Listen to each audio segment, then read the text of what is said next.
All right. Well, we're here. Might as well get the whole talking bit started, so I can like.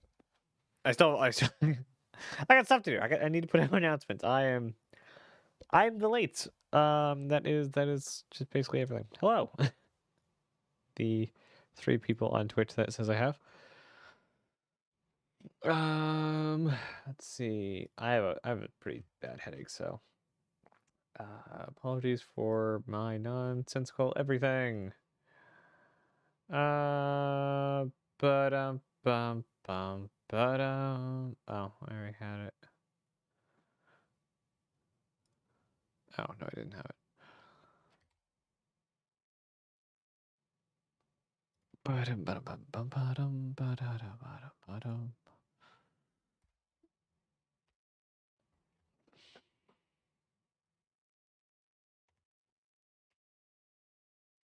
We should be able to get through all 3 today. Should.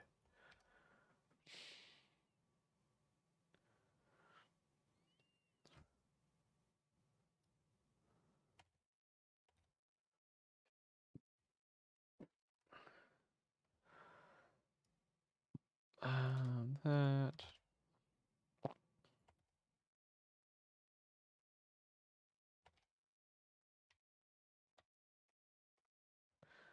There. I don't think he has a spot for it.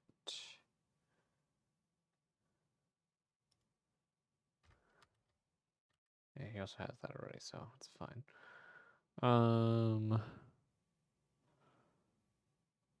What's the Twitter? Twitter. Except my onslaught of stuff that doesn't matter to anyone.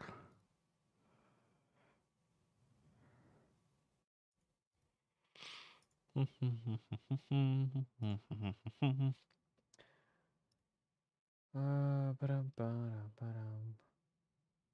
think that's everything. Just the 2 places, I guess. Oh no, another 0. Okay, thanks. Okay. I think we're good. I think we're about there. Where's there? I don't know.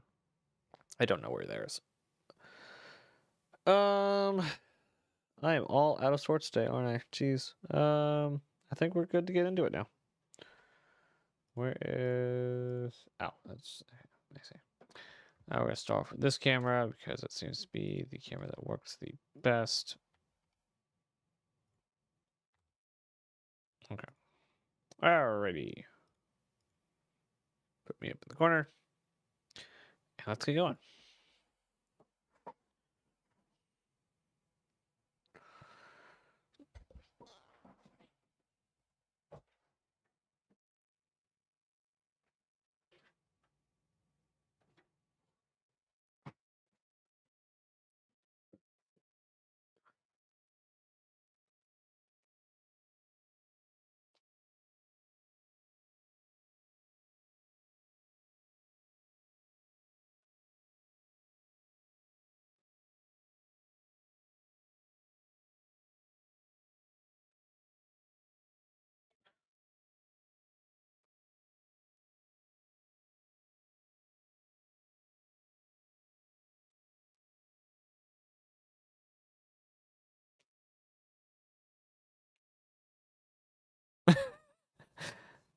Oh, hold on. Can't restart. I didn't realize the audio wasn't there. Let's try this again.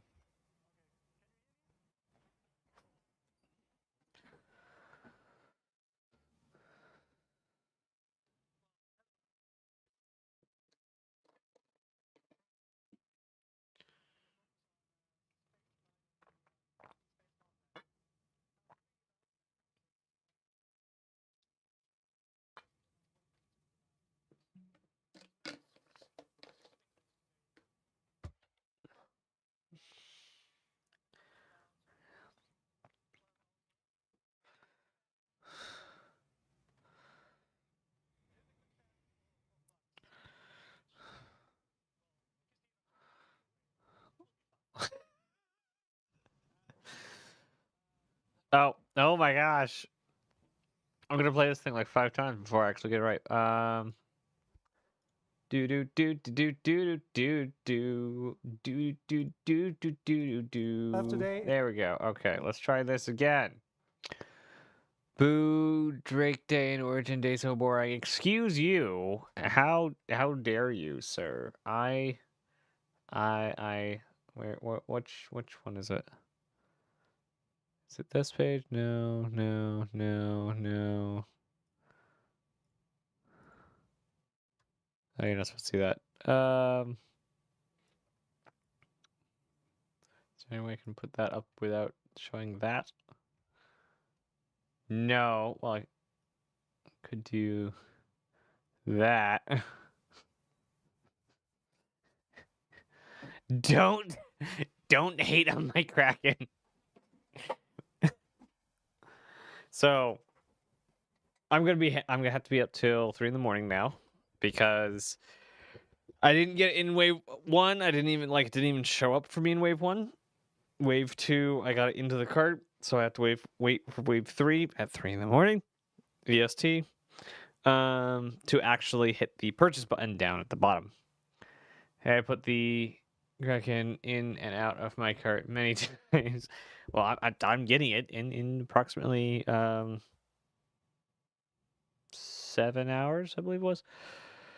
No, it'll be in it, and then it will be melted 24 hours later. Then I can finally get a whole bunch of stuff, and I believe which is the window with this. So I'm gonna start with these as a base, which gives me all of these as loaners, and then an amalgamation of some of these. I wonder if I can do this at the very least. Maybe that. So what I've actually designed something for this exact problem. I really need to cut down on windows. I know. Go away. Not you.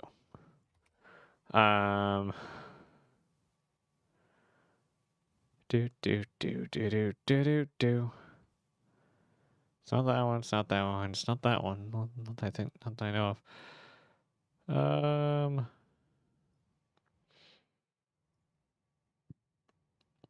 I see. It's not that one. It's not that one. Not that one. It's not an opera window. It's not that one. It's not that one. It's not that. Where did I put it? Oh, so this is a little calculator that's currently broken. But it should. So I want a Zeus CL. Oh, just realized that these all have naming problems. There we go. Zeus CL 150. Yes. A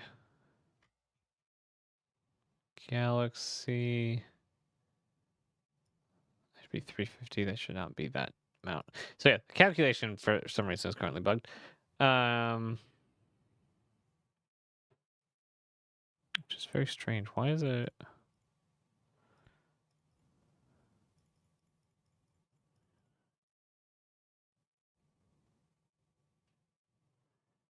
Hold the. It's definitely not what that costs. And then. Yeah, we'll work on that later. We'll see if we have time after the whole event. Let's see if we can get done with these 3 things. You hear me? Fine. Work on that later. These are the wrong slides. Hang on. Well, hello everyone. My name is Yogi Klatt. I'm a principal vehicle programmer at Cloud Imperium Games, and I focus on space flight and space combat. I really love my job, so this is why I'm really excited to show you the progress that we did on Squadron 42 in the last 2 years. So there's 2 things I need to say here. First thing is, we're doing a live demo, and the build is about... I don't want to ask too many questions. 12 hours probably. Old, so there is a good chance. I won't ask too many questions, probably. There is a good chance for bugs. Well, that's the cool thing about questions. There's never too many.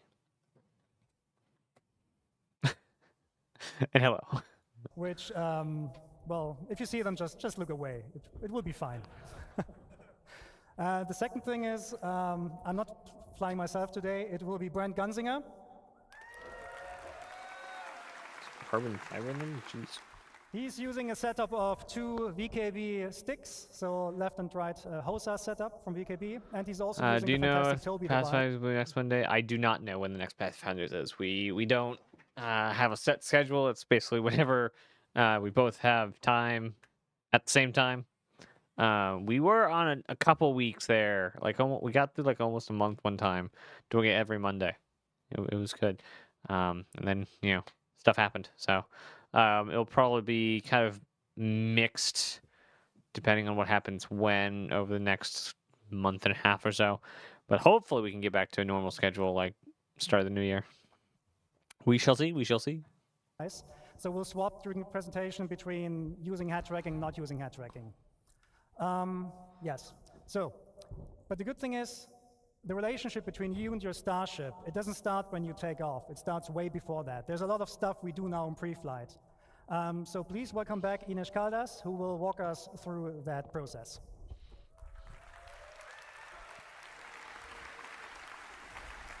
Is this working? Yes, okay. Hello everyone, it's a privilege to be here back on stage to tell you all about what you can expect about the player interaction experience inside your cockpit. I've told you before how we've been working towards improving the player interaction experience all across our game. And we wanted to bring these improvements to what happens inside the cockpit. So we wanted to give you a greater immersion and Okay. Yeah, the slides are not, sorry about that. Yeah, so you want to give you a greater immersion and give you a closer experience to what pilots go through in real life, not only when you're flying around your ship, but the moment you take your seat at the cockpit. So to achieve this, we've created when you enter your ship, you'll be put in what we call a new relax pose. So in this pose, you'll have free look enabled, so you can easily look around the cockpit and your dashboard. The prompts will be showing over the buttons, so you can easily find the ones you have to interact. And you, the pilot, have to press all the different buttons to get your ship ready for flying, and the character hands will be lowered away from the control stick. So all of this blends neatly into our new player animated interaction system, whereas any button is now physically pressed.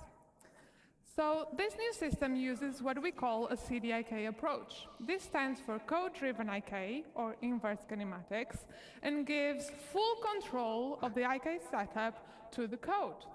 So this, among other things, allows us to record the path of the hand relative to its target. So we can have more detailed animations than just simply blending the hand into position. So for example, we can open a flap and then press the button. But enough of me talking, let's go jump into the demo and see all of this in action. So now. I cannot wait to see all this stuff. So Brand very kindly will get us into the ship while you'll see the new enter sequence. And you'll see the new animations we have been working on.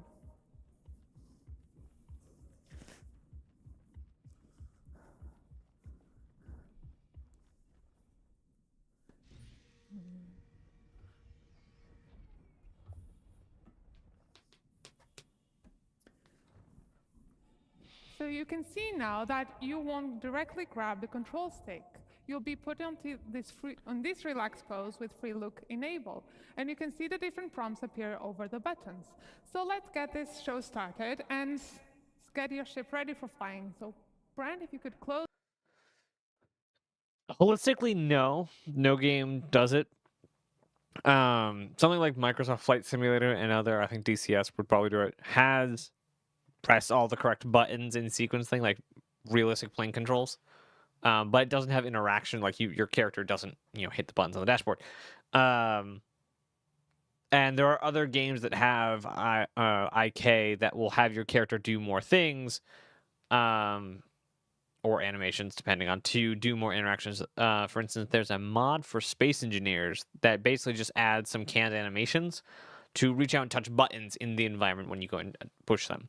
So you'll actually have kind of like a mobiGlas computer thing on your arm not a UI, just your character starts animating when you're in the menus. So if you open up menu, he'll start, tapping on his arm.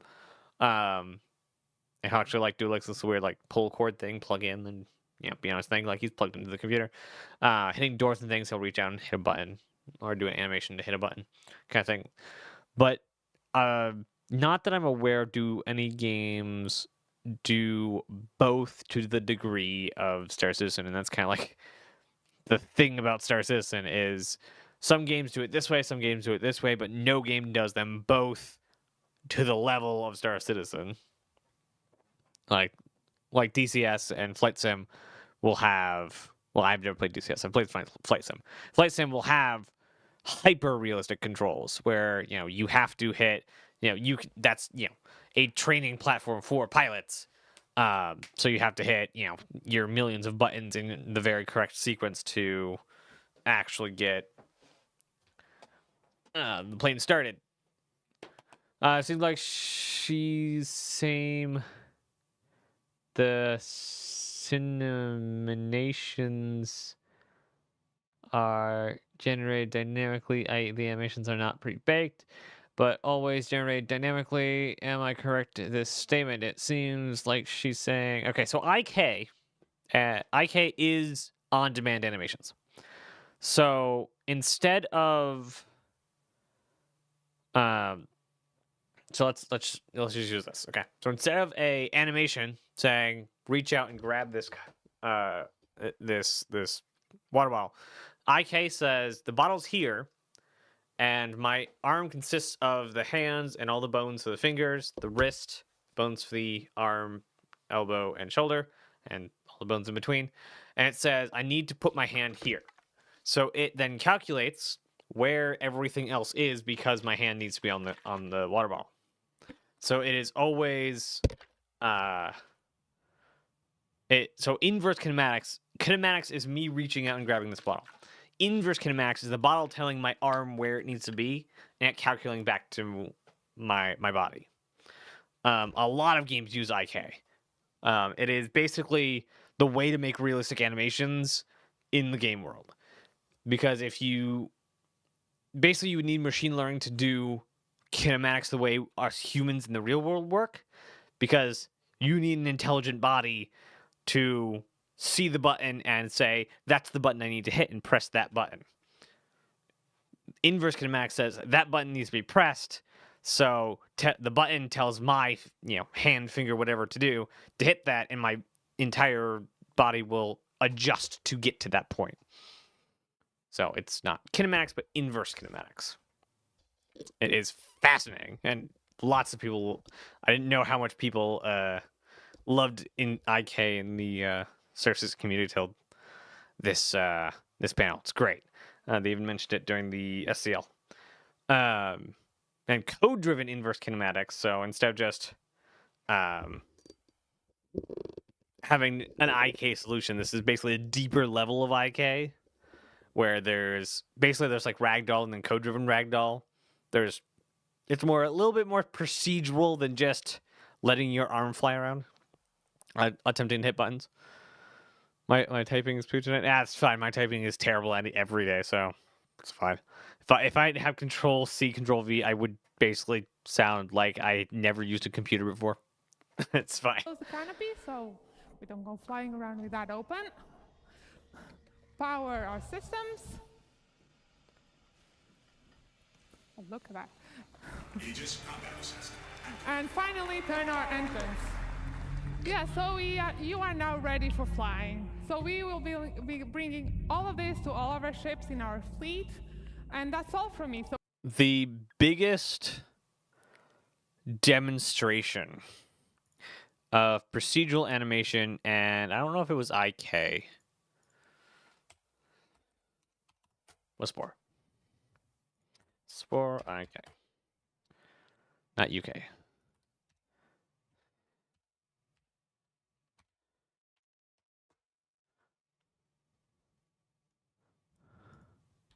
Here is the newest model I've been working on for my game, The Afflicted Forests. It's called What- the what- Plague Spore. Oh, It has 3 tentacles and will also shoot things out the top. Has spray around nothing some to do with plague that, doom, but that's and interesting. effectively create lots of this green stuff all over the ground, so it can spawn with interpolate, interpolate. That's weird.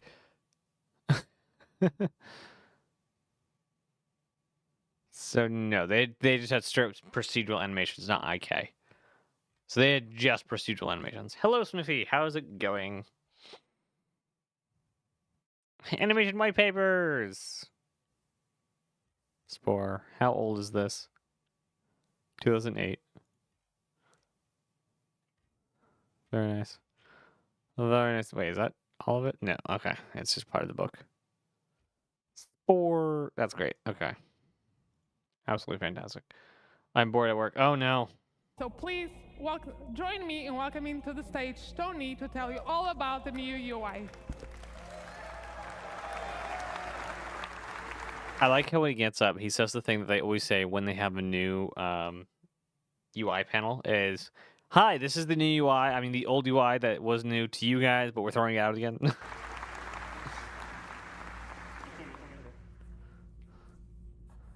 I'll go home and play the Nomad Hi track everyone, with the my name Nomad is track. Tony.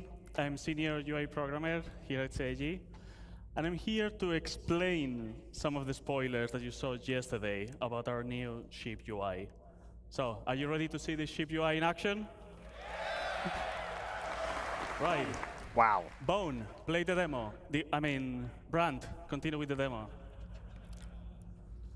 So, as you can see already, this ship has less intrusive UI, with more space to enjoy the stunning vistas that planets can offer, and less cluttered views so you can focus during combat. This also means that the UI elements are now more relevant to the situation, linked to the operator mode. For example, when we change to scan mode, the crosshair has scanning information about your target, and even the MFDs have changed. Some of these elements can be customized, but we'll see more about that later. For this demo, we're showing the UI developed for this Gladius. Basic information related to navigation will always be available on your view, and this Gladius displays all of that with holograms around the dashboard. But other ships may have different layouts and styles, on brand with the manufacturer. For example, the Drake, that makes more affordable ships, rather than fancy and probably expensive holograms, may use physical screens, dials, and light indicators. This dashboard shows your current speed, the remaining afterburn, and some decoys available. On both far sides, we have status indicators that will show things like if your landing gear is on or any other flight systems. Worth mentioning that we have prototyped these for the demo, so right now they're holograms, but on the final design, these are going to be physical screens. On the far left, on the top of the dashboard, we have the indicator of which master mode and operator mode are you on. So let's change that to combat and talk about these new MFDs. So we have reworked all of these MFDs from scratch with brand new views using our UI technology building blocks. We can still navigate through these MFDs using the classic mouse interaction, holding F and then moving the mouse. On the left here, we can see the scanning view, which is going to show information that you obtain when you scan a target. It may show information about the ship name, the pilot name, or even the current operator mode of your target, so you know if they're just chilling around or they are ready to fight you. Cycling to the left one, we have the target status, which will focus on emissions, damage, and orientation of your target. I don't know if they mentioned it, but I really like this Afterburner UI. And it tells you how many noise and decoys you have. We'll see that in action later. More affordable ships. To the left, Barely will flying be the test traps surface with no stage, ejection which is systems. Contextual. Yes. So during navigation, that will show your current fuel. But during combat, like right now, will show information about your guns. You can click on the gun, and you can see basic information about that. You will see the name, and you can also see in which group they are assigned, which Yogi will explain later. What was that? On the MFD on the right side, we have the power management, where we can distribute the power I don't even know of what that different systems was. of the ship. You can click on the triangle and move it around to change the distribution, and you can turn down the total power of the ship that will generate.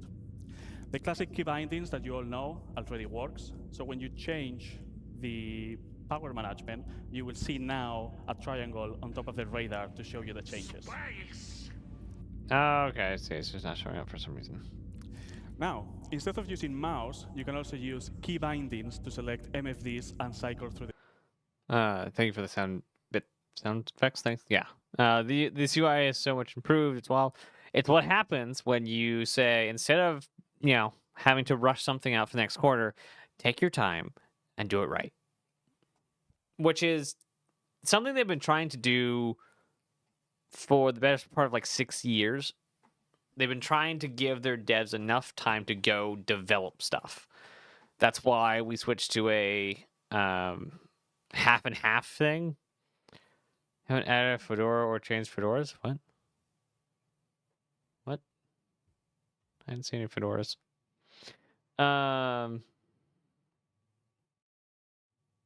Was I saying something?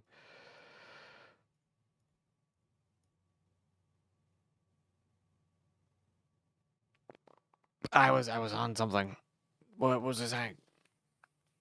There goes my entire thing. Oh, when they started doing every 6 months, so every 3 months, there's a different team working on the patch. So each team gets 6 months. Was an attempt to let the devs have more time to actually develop features that did not work. So back 2 years ago, they said, okay, squadron teams, go away. Go build Squadron 42. Take all your features, take all your teams, go build that. And we'll pick up your stuff when you're done with it. This is what they did. They built building blocks. They built, updated UI. They built the flight model again. And all of this stuff because they were given time to actually develop features, not patches. And I really hope that post Squadron 42 that they are allowed to develop features. I think it is very, very, very important to the vitality and functionality and success of Star Citizen that they develop features for Star Citizen, not patches. It will look very odd on everywhere, roadmap, on the site, how they communicate things. But if they go back to trying to develop patches, which they've already started to do, well, no, I guess distribution centers for elevators and stuff like that is coming in more feature full, and they are trying to kick it down the road as much as they can. So we're meshing because, but hopefully we see more of this feature work continue after server meshing, not just trying to shove as many half-baked things into patches because patch be big, make player small brains go ugh. My channel points mean nothing. I don't see any hats. I don't know if it's just broken. Ba-dum, bum, ba-dum. Is it this one? Oh, look, it's me. Hello, me. Oh, add Fedora. Oh, yeah, I don't see that. So this is what I see. No, stop it. This is what I see. There we go. No hats. So that's a problem. We didn't change Fedora. So wait, you got those out of order. Get more monitors. Apparently, Twitch apparently needs its own monitor for me to monitor chat properly. But I'm also looking on the activity feed. Nothing's there either. Anyway, I think the release of Squadron 42 will return to a patch system, quickly iterate on what they've developed, but when part 2 need to be built, they'll go back to feature systems. I did get that out of order. Seems like an elegant solution to what you're saying. Yeah, but there's features, a lot of features that are in Star Citizen that are not in Squadron 42. The distribution centers, building interiors, quantum economy, refueling, hacking. I guess hacking could be a bigger part of Squadron 42 Episode 2. Science gameplay, farming, homesteading, survival. There's just a lot of sandbox features that just will never be developed in the Squadron vein. All right, so what I'm gonna do, because I've been paid channel points, which I need to do some of this stuff in like, I need to force you guys to like just pay me for this crap. Need to switch some. I need to make some like interesting and engaging channel points. No, channel bit stuff. There we go, bit stuff. I need to make bit stuff. So yeah, I'll go grab some fedoras. I'll be right back. And Smithy, when you want me to change, you let me know. I'll put one on. Then you just let me know when you'd like to actually see me change the fedora. I'll be right back.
All right. We have successfully hatified. All right. How exactly we do sound now? I don't know. We're just going to have to switch it out. With that, I don't know if it's going to bleed much. So we'll see. Let's see. Reviews, which might be faster when you are in certain situations like during combat. And for those pro players out there, we have added about 100 key bindings, and I mean 100, to navigate through all of these systems. So you can fully customize how you want to navigate through them.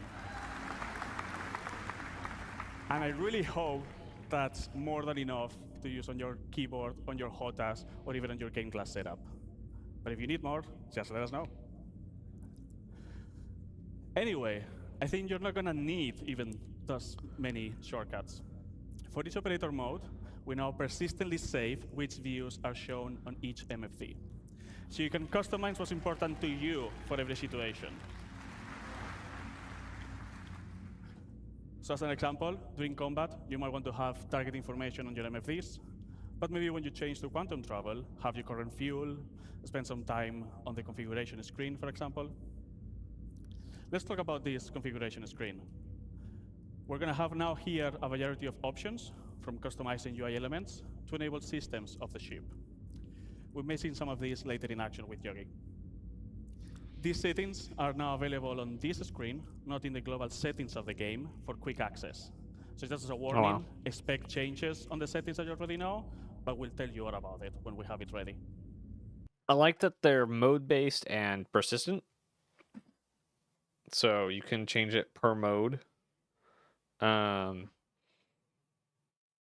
that will save the state of it whenever you load back up the same ship. I assume it would reset if you claim the ship. That would make sense, because they wouldn't know how to give you your ship back with the same settings. Like imagine, having BIOS settings and needing to flash the BIOS, or buying a new computer. They have no idea what your BIOS setting was. But I really like that. I hope that comes in soon. And the important bit about this is that they will persist to your ship. So you can keep different setup of which UI elements and even ship systems enable for how you personally use each of your ships.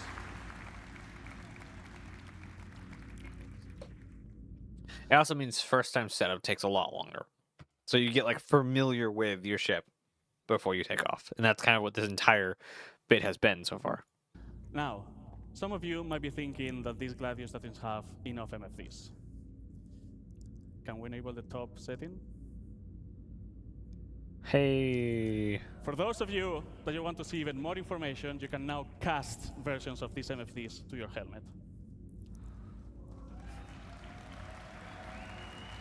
Love that.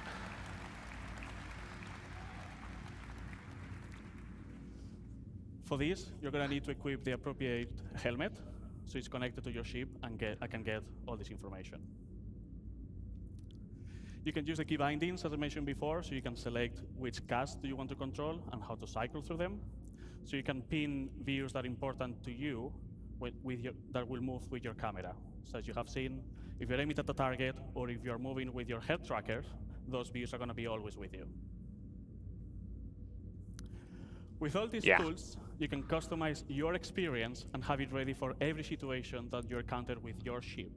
Always display. It also means that you can. I hope there's like a keybind to just a keybind to stop cast. So basically, you can go into like a light photo mode and just like basically minimize all of your UI down and just be able to like take in the scenery for a minute and then bring it all back up and continue off. To you. So for example, during combat, you may want to have all the UI elements enabled, all the pips, all the crosshairs, so the information of your ship on the physical MFDs, and maybe focus on the target information on your cast, so they're always on your view. But maybe when you go to quantum travel, you can turn those casts off so you can enjoy the vistas. That's all from me. Now we have MFDs ready, and let's bring Yogi back to tell you all about flying your ship. Thank you very much. I think I just solved what they should do about the whole master mode's no shields problem. Have an in-between mode where you don't get quantum travel and you don't get weapons. So you get shields, full thrusters, I forget what the other thing was, but shields and full thrusters, but no weapons and no quantum drive. So no quantum boosting and no quantum travel. So it basically a race mode it would be. So you can come out of weapons mode and you're still obviously not able to shoot, but it lets you be in more of an in-between and then get the lead for, dropping your shields down into quantum drive. I think that's an interesting solution. Okay, at this point, our ship is fully powered up, ready to fly. Pre-flight is complete. If there's an echo, let me Brent, know. please take off, put the landing gear in, and bring us out.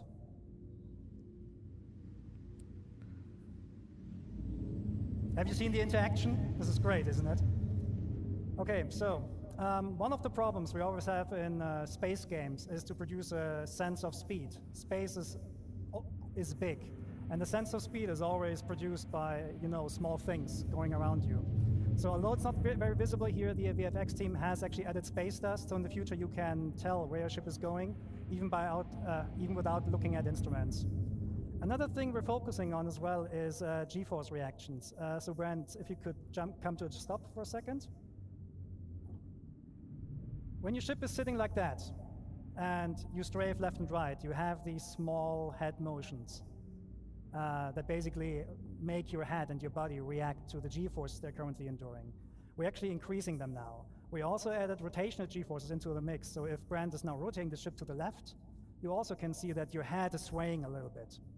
Things get a little bit more interesting when Brent is actually taking boost into the mix. So if we now boost forwards, we now added camera shake, we added FOV changes, and this all now, a lot of people didn't like this. I'm not sure why. It feels like it makes it a lot more dynamic. It's a lot more floaty. Overall, the ship should now feel I agree, a little bit but more reactive than before. I think when you're doing it, it will feel a lot better. Sorry. Especially in VR. At the same time, we reduced the extensions that that the look-ahead code is doing. So We basically narrowed it down a little bit so it mixes better with GeForce reaction, so that even when you don't have a head tracker or something like that, it will still feel pretty good. But this is just a minor change. We also improved the flight controls themselves. So take a look at the speed gauge, for example. It's a little bit twitchy today. What that speed gauge is telling you, the number that's currently moving, is what kind of speed goal Brent is actually putting in. If he puts his stick all the way forward, the left one, you will now be able to see and read the number that you're asking IFCS to speed and forward momentum. This also allows us to bring back the sticky throttle we had I think it's. I think it was mostly where the now if you play with mouse and keyboard, you can press W and S to the increase and Twitch decrease shooter the speed people and let go of the key, and the ship will not trying automatically come to to a stop. Of course, does this is all all the completely entire configurable, so you gameplay can enable down that or not if you to want. anything that doesn't help you, perform at your peak is irrelevant and detracts from the game. Okay, Brent, give me some hard flying now, like blackout and all that. Okay, so another thing we changed in the flight model is that we actually looked at the tricoding exploits. These are really important for PvP and racing players among you, because tricoding gives us a mathematical problem that we're trying to resolve. On some ships, when you tricode, you get actually up to 50% more acceleration. That huge difference actually makes a lot of the ship difference meaningless, so we're cutting back on those. So a first implementation of that is already available in the master mode testing areas in 3.21, I think, but we're improving the algorithm right now so that it actually is less punishing in future master mode builds. This is actually a current version, so as long as you go roughly forward, you get the full Gs from your back engines. Okay, so now the biggie in the room. We're talking master modes. Master modes is by far the biggest change we're doing on the ship gameplay. In general, all of your ships will be put into, or will get a master mode setup. And the master mode is affecting basically everything surrounding everything on the ship. The ship itself, the flight model a little bit, but specifically the items and what they do. And there are two master modes we're going to talk today about. One is SCM, which stands for Space Combat Maneuvering, and the other one is Navigation. So let's look into SCM. SCM is the mode that Brent currently has active. So you see the, Brent, can you go into the indication, please, for the master mode? Just point with the mouse there, if you can. Yeah, so this is your current master mode. It says SCM. When you use SCM for basically all the gameplay that is not traversal. So combat, mining, salvaging, you're using it for that. You have full access to your combat system. Your shields are working, your thruster boost is fully active, your weapons are working. It's the high performance, high alertness mode that you're in. However, we will heavily restrict how fast we can go. We can go with your ship. Okay, Brent, go to full max speed. So this Gladius on max speed and SCM can reach about 225 meters per second. That might seem slow compared to what you have in the Pew right now, but it's still pretty fast. However, you can extend that speed. Brent, if you just go forward and boost. So the Gladius can extend up to 550 meters per second. On this slide here, you can see the speed spaces we're talking about. So if you're just flying around in SCM, which is like the max speed of your ship, you can reach the 225 meters per second. If you boost, you can reach up to 500 or 550. However, that boost space is not spheric. That means if you boost forward, you reach higher speeds than if you boost backwards. That is really important for space combat maneuvering, or for dogfighting in general, because it discourages backstrafing. It actively actually punishes backstrafing, and it creates more interesting combat maneuvers. The PvP players among you, they basically call this encouragement to closing the gap, which is basically more forward-centric combat, which is much more exciting than backstrafing and just trying to get some shots on. It also forces you as combat players to commit to the decisions you did earlier in the fight. So it's going to be, we think it's much more exciting. Okay.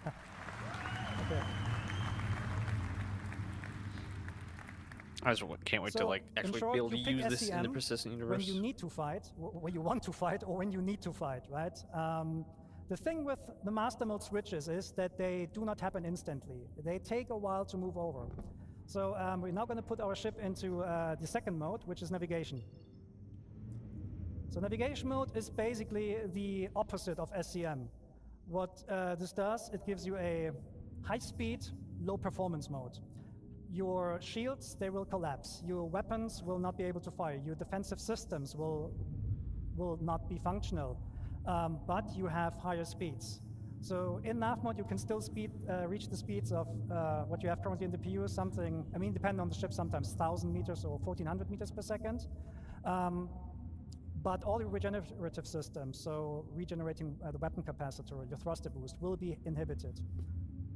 So this means when you want to go fast, you need to be very, very careful when you want to swap over. So imagine you're in a fight and you want to escape.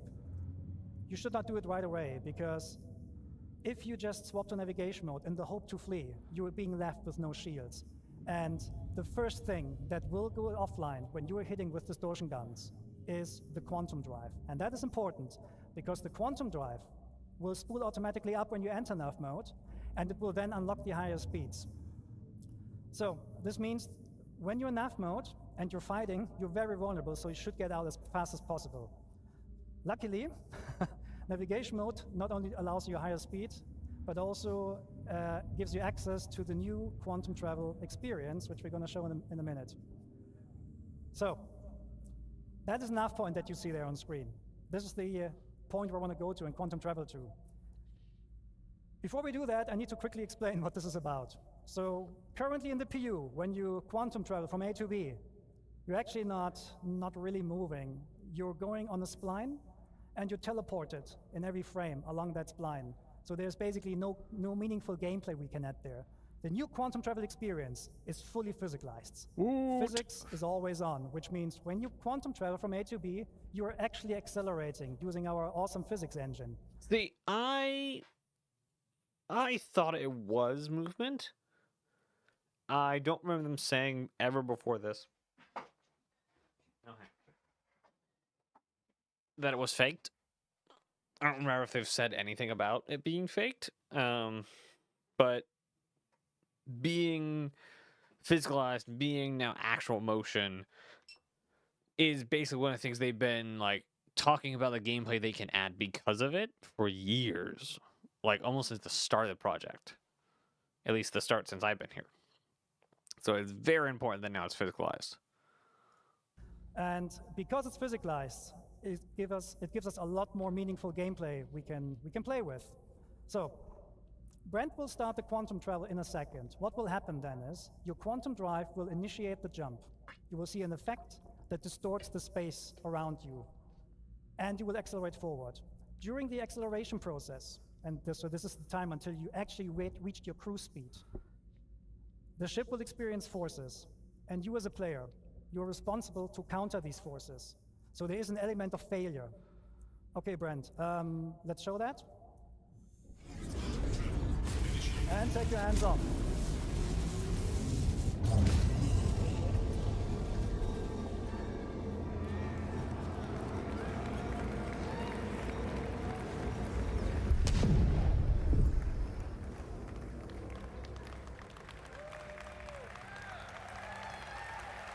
I love it.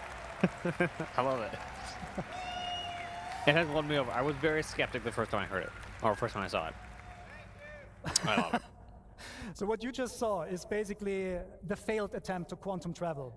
Failure. Brad wasn't countering the forces, therefore he was thrown out, the quantum bubble collapsed and threw you out. Your ship doesn't like that. IFCS needs 5-6 seconds to recover from Yeah, that. the visuals are During which great. I time love the electric blue. You just The tumbling, white right? electric blue. So, and this is not just like dependent on your skills. If you think selecting a proper quantum drive doesn't matter in the future, think again. You want to take care of your quantum drive. You want to repair it and keep it in good shape. So if you buy a cheap one, your travel will not necessarily be faster, but it might be harder. Okay, so Brent, show us how it's done properly.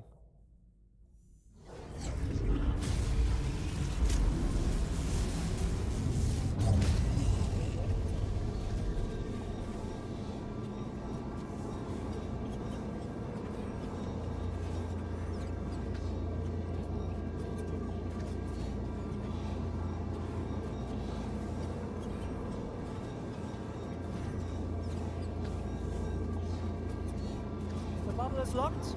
You can now go hands off. Hey, okay, so it's only the startup. Nice.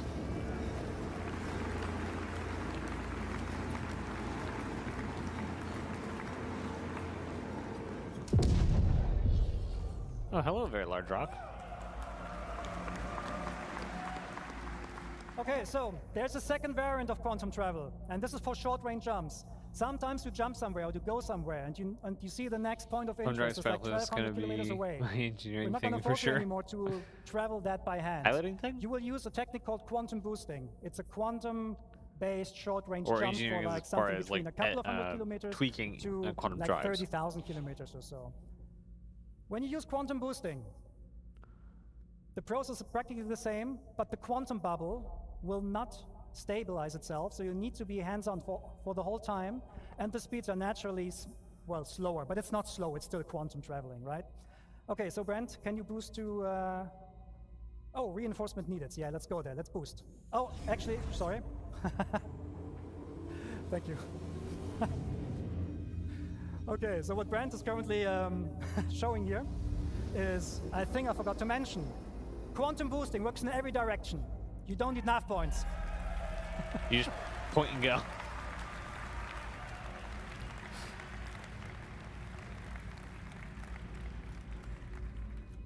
Brent is awesome, thank you. Okay, so now please boost to reinforcements needed. So if there's enough point and you boost, Maintaining and improving your quantum, quantum drive, travel system will what I pick suppose that is knife point to nice. go to. Welcome to Pyro 3. Hello, Pyro 3. What stars I'm starting? As you can see, there's a lot Server of UI meshing. happening Server right now. meshing, There's a and lot of they'll context there. come in And this is not an online demo, way it's a single faster. player. So that means all these units there, they're friendly and hostiles, they're probably fighting with each other. Which is a good segue to talk about AI improvements. And there's one man who can tell you all about AI. This is Love the the man with the new nicest UI, legs though. at CIG. Well, please welcome Diego Marty Mason. This is such an improvement to the quantum travel system. I literally cannot wait to see this again. Yeah. So who's excited to see the new AI changes?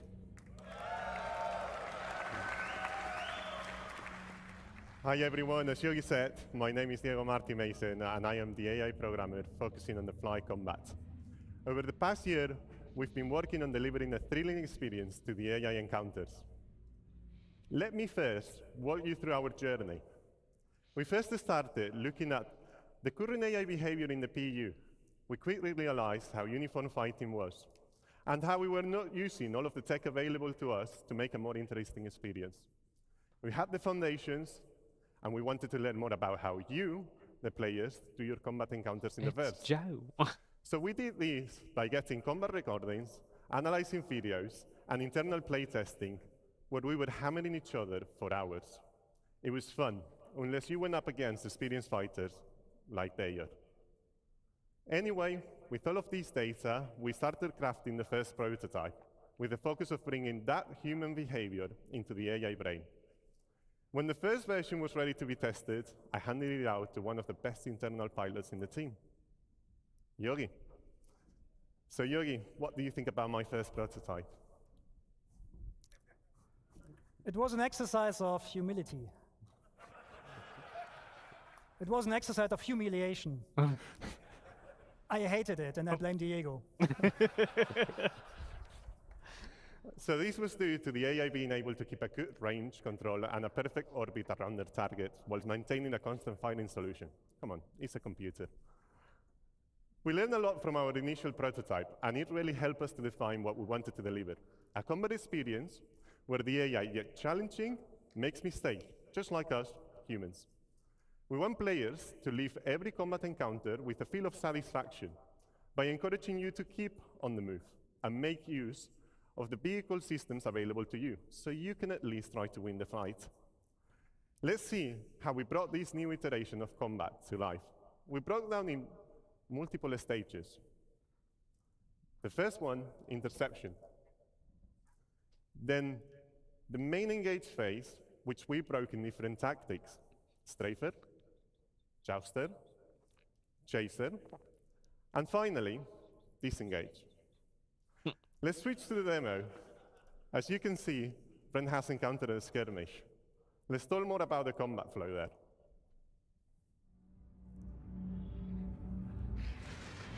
Okay, we will start with interception. I After can't wait till I acquiring the have a target, the pain in the carrier aim so I is to can close the gap with the target. Bring a If fucking the AI around. is already near the target, the interception phase is skipped completely.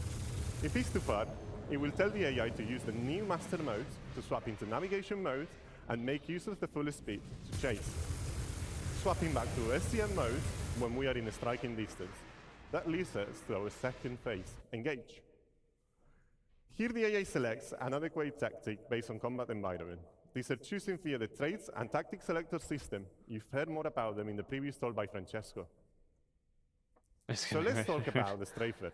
As this is a 6 degrees of freedom game, it's the natural combat shape adopted by pilots. We have related the same behavior to our AI, ensuring also that orbits are close and adding variations to include rolling. Strafers will break combat if they cannot keep an orbit. So now we see how the Hammerhead is being That's the attacked by F7A. Hornets. F7A. These Hornets are jousters. The new one. Jousters consist of performing straight-in attacks whilst outputting a lot of firepower, blowing through, smooth turning, and repeating. We added variations for the more skilled pilots, like a skid roll attack. This Hammerhead just That does provide a not know how to spider-like hit a flight path. target. Jousters are also good at monitoring for backstrafers, so if they cannot get into strike distance, they will just break. And finally, the Chaser. Now, Brain is going to get there in a second, but the Chaser is going to be the Cutlass, which is following one of the Hornets and is allied with the Hammerhead. Now, we are really far away, 10 kilometers.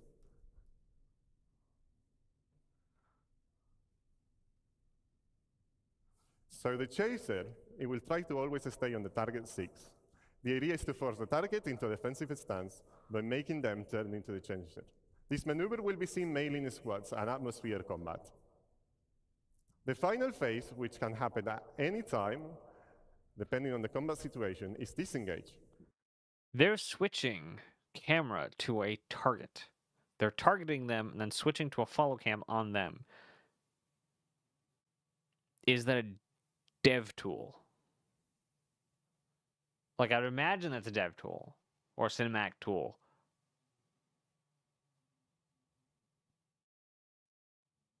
But is it? This phase is triggered based on constantly listening to multiple events in parallel. To name a few, critical health, damage to shields. Because or that would weapons really depleted. help for like machinimas and things. There is also a shorter version of disengage that we call pace breaks, which occurs during long periods of combat. Having due basically to fatigue, nature of the combat, and a central command and control cameraman that's able to like target that guy, follow camera, okay, target that guy, follow that camera. It would really help for shooting machinimas. counters. These pace breaks are short, and the main objective is to perform a simple maneuver to gain a new advantage position and strike again. This new flow is what encompasses the core of our new AI Fly combat experience, in combinations with AI traits that will give designers the tools to tailor each combat encounter in the verse. Especially because Like, if for you had like example, you two can- people in a ship, one could be locking and tagging, or you could tag before you start your shoot, and then you could just hotkey between your different targets. Use the ace traits that will allow AI pilots to make use of all of the ship's angular velocity so they can keep a more precise orbit. So for some of you out there, it's going to be a good challenge. Yeah. While we've been mainly focusing on fighter behavior, we've also started to follow the same process to other ship types, like gunships and capitals. In the near future, we want to deliver an experience where going against a capital ship like an Idris is a tough fight, that unless you bring the right combinations of tools, meaning ships that are equipped to take down capital ships, you will get demolished by their powerful turrets. Now, after all of the feedback, in our first internal playtest, we've received a lot of constructive and positive feedback. And Yogi's not longer being destroyed by the AI, so I think he likes it a bit more. Thank you, everyone. I hope you enjoy the new AI. And back to you, Yogi.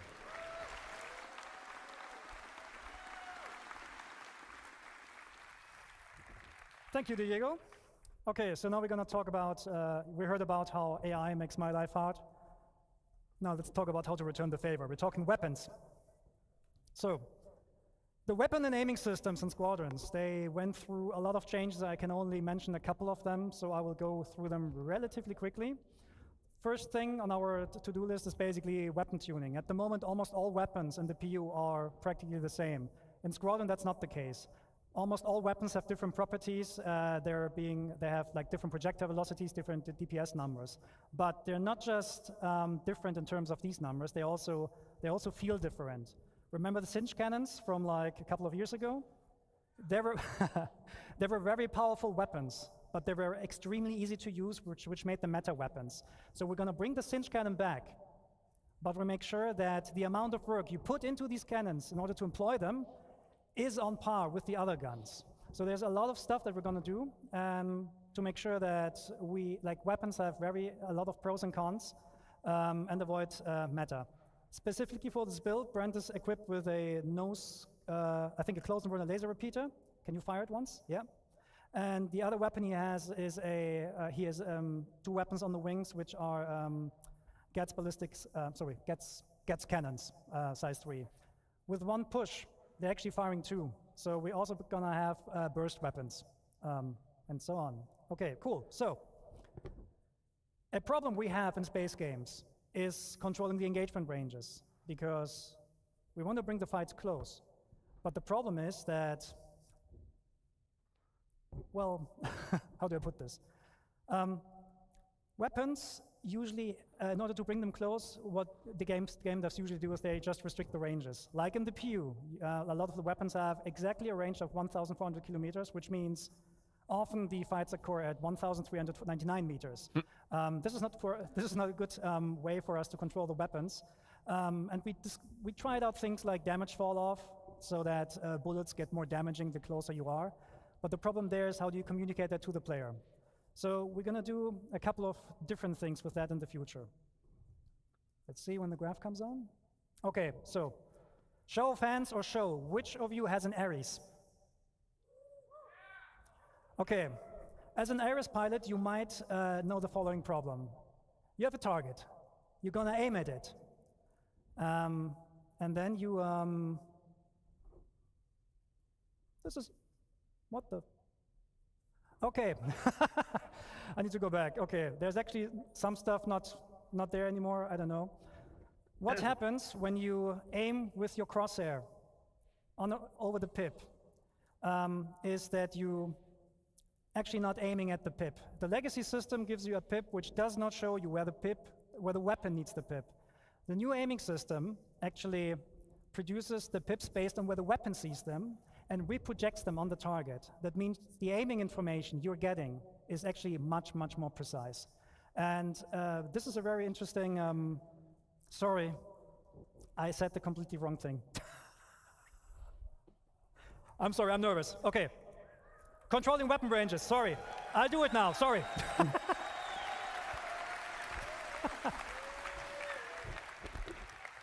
Okay, sorry. Okay, controlling ranges. In the future, all the weapons will get much, much longer ranges. Size 1 weapons will fly to up to 5 or 6 kilometers. He gets back to the conversation he was just having. It's just a different part of the presentation. Just before the... But basically, if I take what he actually said, where your pip is currently is just the pip. There is no reason the pip is there. What it will be is it will be where your weapons are going to hit within the cone of probability. Yeah, weapon spread. So it's going to be tied to weapon position. The despawn. The way how we do this, how we do this is we're adding spread. Because spread is for us is a very good indication on how to control the ranges. This is not a one-to-one relationship there, so don't worry, you won't get like spread with like 20 degrees offset or something like that. Don't worry. Right? But if we compare the spread of the weapon with the target size, we know when the weapon is in range. We know when you actually are close enough so that the majority of your hits can hit. And we're telling that We're telling you that via the aiming system now. So Brent, let's go back to the demo. If you get a green pip and a green crosshair, it means you have a high chance of your weapons hitting the target. If Brent takes a little bit of a step back and waits until the pips and the crosshair turn red, this does not mean that the ship is out of range. You can still hit it, but you might waste bullets. This also has the benefit that, I'm not sure if you saw that before, but if you look at how many bullets are in the air, you're actually getting a lot of bullets, a lot more bullets, and it just looks a lot better. Okay, Brent, just kill these guys now. Bam!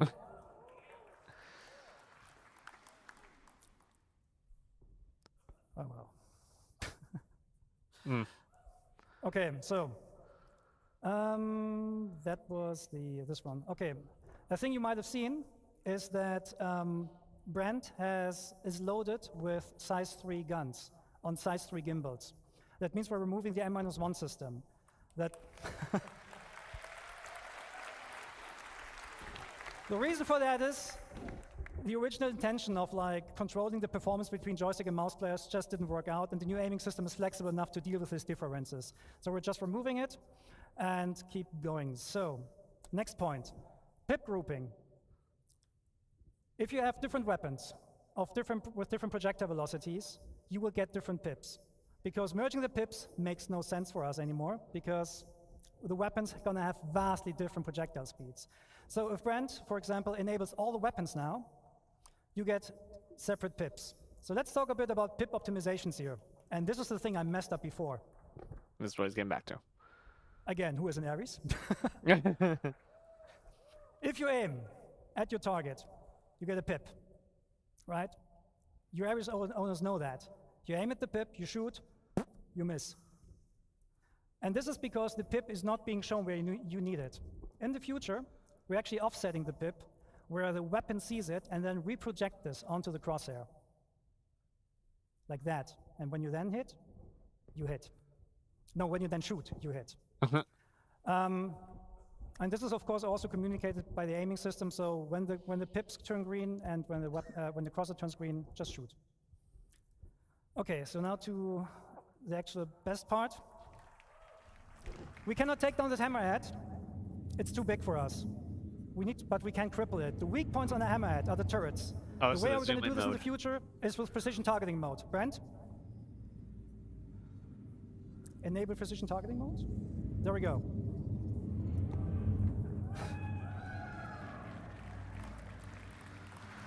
Now, there has been some accusations that they stole this from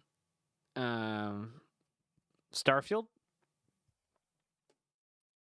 However, it is very common for games in the same genre to come up with the same solutions within weeks of showing it to the world. I don't know when the first time they showed off precision mode was. But it could it could be either. Like, this could very well be CIG being inspired by precision mode. It's like, that is an amazing idea. Let's do that. Because game design is not a secluded field. Game companies, EA, Bethesda, Ubisoft, would like to make you believe that each designer owns all of their designs and they're proprietary and no one can use them. That's why they copyright things like the Nemesis mode in Shadows of Mordor. That's stupid. Don't do that. It's an art. That's like saying you can't draw the same shapes as Picasso because Picasso painted those shapes. You can't have those shapes. No. It's an art. Be inspired by people. Use the designs. Make your games better. So it very well could be that they were inspired by the precision mode in Starfield. Also, it could be they needed a way to pick out points on a ship. We have a system that's just, there's target and then sub-target, and we can flip through all the targets. But that's a list of things we have to go through to get to whatever we're trying to target. This is just zoom in, shoot where we're looking, and it will highlight what we're looking at. So it is much more elegant. So, it could be either. What this does, it does three things. You get this full zoom on the target. You get a lower RPM of your weapons, which increases or decreases the spreads for more precision. And you get the painting mechanic. Anywhere where you put your crosshair on that ship, it will tell the gimbal system where to aim at. So if Brent now attacks the turrets, your aiming system will automatically lead the shots.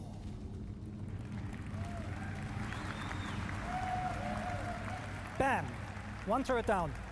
Hammerheads are just gonna die.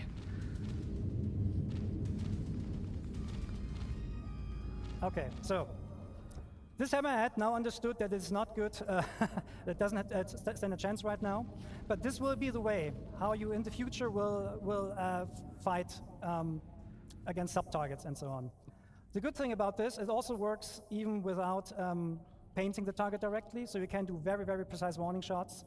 And there's no aim assist that kind of like destroys your aiming processes. Okay, so the fight is now over. Sorry, I need to rush this a little bit because I messed up stuff before. Most sci-fi is And you're gonna look at Pyro 3. inspiration. Okay, Brent, switch to nav mode. Most bring us down to everything the is landing. inspiration at this point. So Pyro 3 is also called Bloom. So what happens generically when somebody invents something? Let's say, let's go with it. Let's go with an easy one. Somebody invents the light bulb. That makes the entry level to anyone else making a new light bulb way lower. So it says we already have a good technology. We have this, okay? Now start here, or you can start here and pull the idea in different directions. And so Edison said, okay, I like the idea of a light bulb. I'm going to see if I can make it last longer by changing out the filament and the casing and the shapes. And he just did that for years until he found the one that he found that was good. And they're doing that again with they did that for CFLs, for LEDs, for halogen and all these other things. But they had that base and these other inspirations to take and say, okay, I like this, but I want it to do this other thing. So that counts with stories, with music, with video games, with designs, with paintings, with life, music, whatever it is. It is everything is inspiration because it lets people spend less time on the base thing and to get much higher goals and better products, whether that be your own life or an actual product, by building off of what other people have built before, which is one of my favorite sayings is we stand on the shoulders of giants, because using society correctly, the people before built something that we're able to build on top of, and continuing to build, we get better and better societies. Armor is going to be a real thing, for real. The Hammerhead did not care that it was getting pelleted by ballistics. I think all the ships here are inevitable. No, invulnerable. None of that should have taken that long. I think this was just to talk through all the points without everything exploding.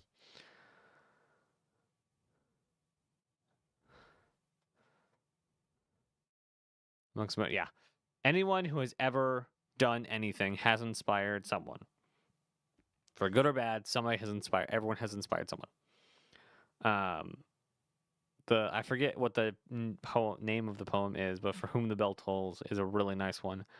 There's a really nice sentiment in the entire poem that is, no man is an island unto himself, but is part of the whole.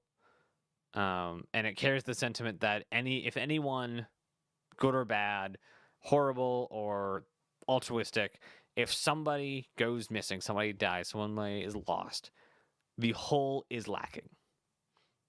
Whatever it is, they are some kind of a contribution to the whole. And it is a negative to lose them. So, yeah, everyone inspires everyone. The butterfly effect is real. Just not for quantum physics and stuff. Well, I don't know. I'm just saying it's real for inspiration and society building. It's a very big planet with a nice atmosphere. Is this where they show off the atmospheric flight? And Oh, something wrong with the throttle? Oh well, something's wrong with the throttle. We'll try to go down as fast as possible though.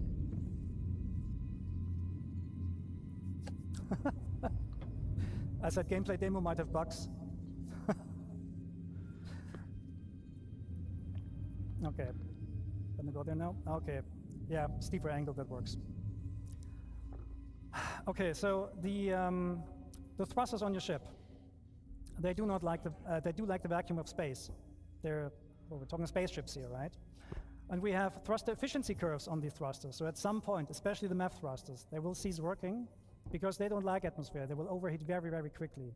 So there's the question, what happens when you go down to a planet and you want to rotate your ship with your thrusters off? Well, we'll see. Can you go to external view? Can you waggle your tail?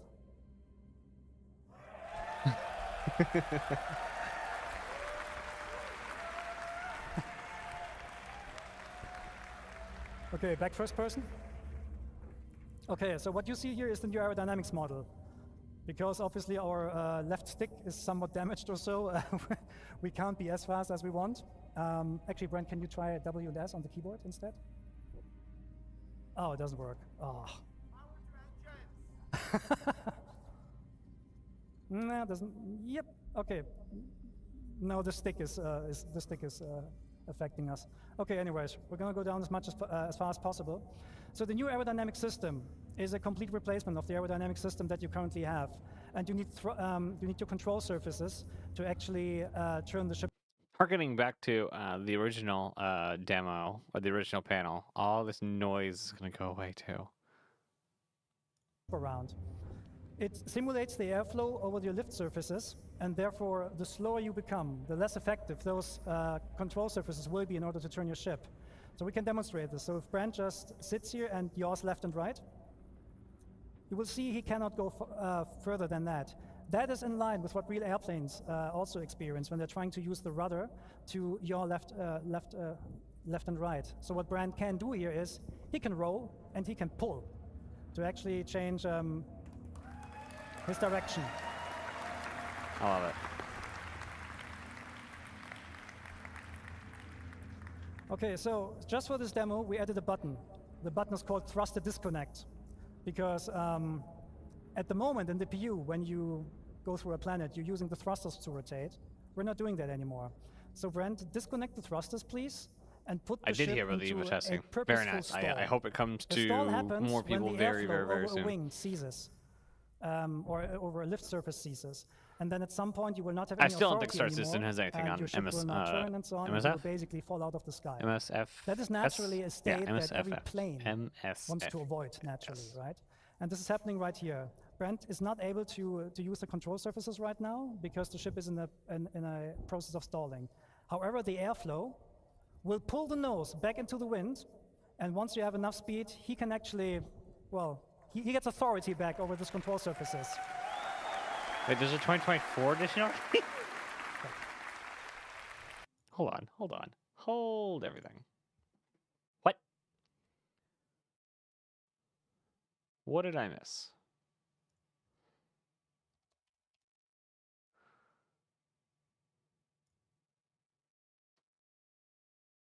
Fourth anniversary. So this is the last one I know of. Is this not the newest one? Didn't I have it? Why is it not installed? I had it installed. Did I have it installed on something else? They announced it. We'll have to go watch that very soon. It's a pelican.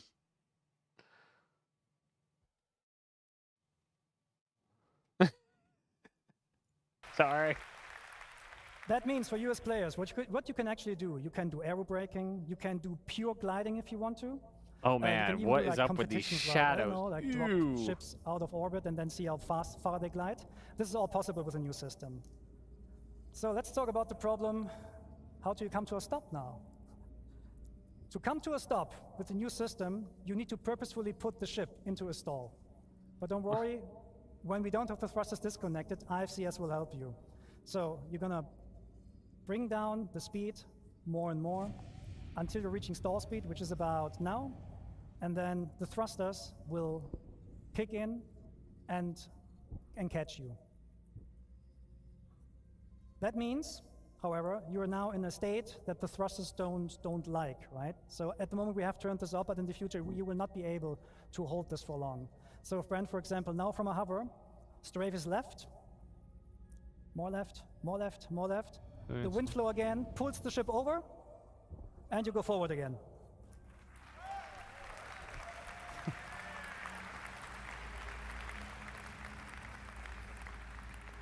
Okay, so now Brent, now show us how to come to a hover, and do we have some water here? Oh yeah, there's our point, okay.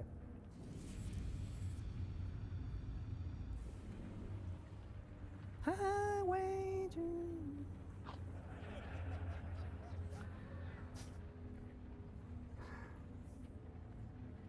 Okay, so there's our landing point.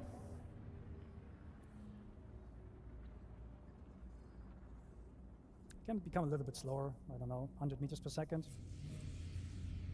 So we're trying to land somewhere here.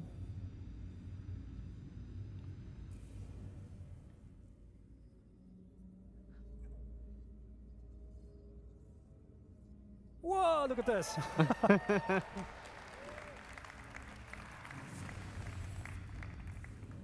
Yeah, that water is great, like, awesome. Okay, so now we're coming to a, so now Brent will try to land with a broken throttle. Oh boy.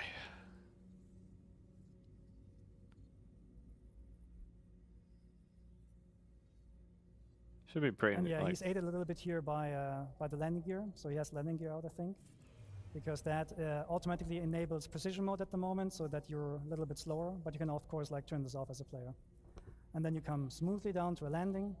The best way to land your ship is in decoupled, because you can just like very smoothly land it on the surface. And clunk. And now you're gonna power down the ship using the new interactions. Engines off first. Then we're in the relaxed pose again, as Ines showed before. Power off. And the canopy off. No, open, not off. Don't put the canopy off. And get out of the ship. And probably go for a swim or something. Okay, that was a bit of a buggy, bumpy ride, but thank you for taking the time with us. all right, that's the first round. 48 minutes. It took us an hour and 20 minutes. And we'll see you in the verse. Thank you. All right, so next up is life in the first person. We're going to do a quick intermission, and we will be back about 5 minutes. So go grab whatever it is that you want to grab, go to the restroom, and we will be right back. Should put on some music. Let me see if I can find something.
There we go. All right.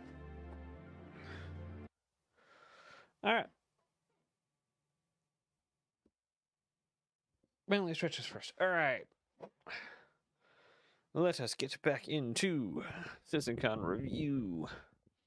Life in the first person. I don't remember what this one is about. Prone, EVA, ladders. I thought we watched this.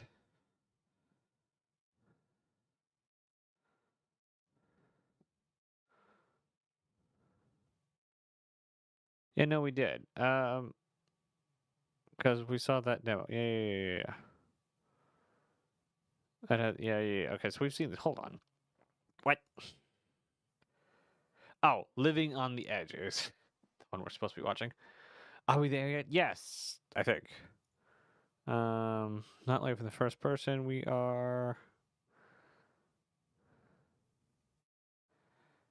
living on the edge. There we go. And the interior of the station. Tomorrow's gonna be so boring. It should be a boring day as well. Oh, that sucks.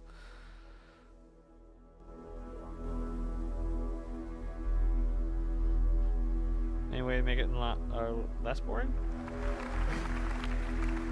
Hi everyone. My name is Khan Chuckett. I'm the lead level designer for the PU. I will give you an introduction to our locations when it comes to the design, a high level overview of the design of our locations. I'm going to describe you the processes of our workflow and the goals that we aim to achieve. So, to break down our process a bit, this is very high level, but it starts out with a pre-production phase, an ideation phase. Here I remember this. Either I wasn't paying attention or I was at the time. I don't remember a lot from this one. Everything starts out in the mind. We bring it down to paper, sketch, write, formulate a plan based on our overall design goals. And then it moves on to the blocking stage. You might have heard of this, like the white box and gray box phase. This essentially contains all of the gameplay that you would see in the final product. Basically, the way it's meant to be played, and we test this out with a lot of iteration and, yeah, a lot of testing. And it's basically, the white box is not in a stage where it's presentable, but that comes now.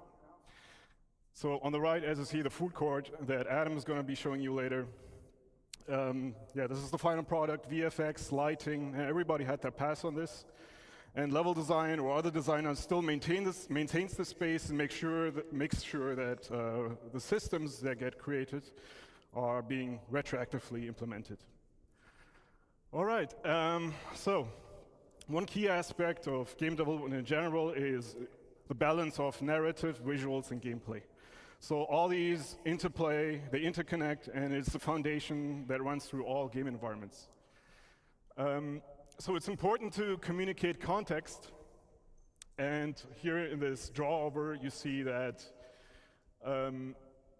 narratively, we see sort of a dangerous environment. The spiky shapes here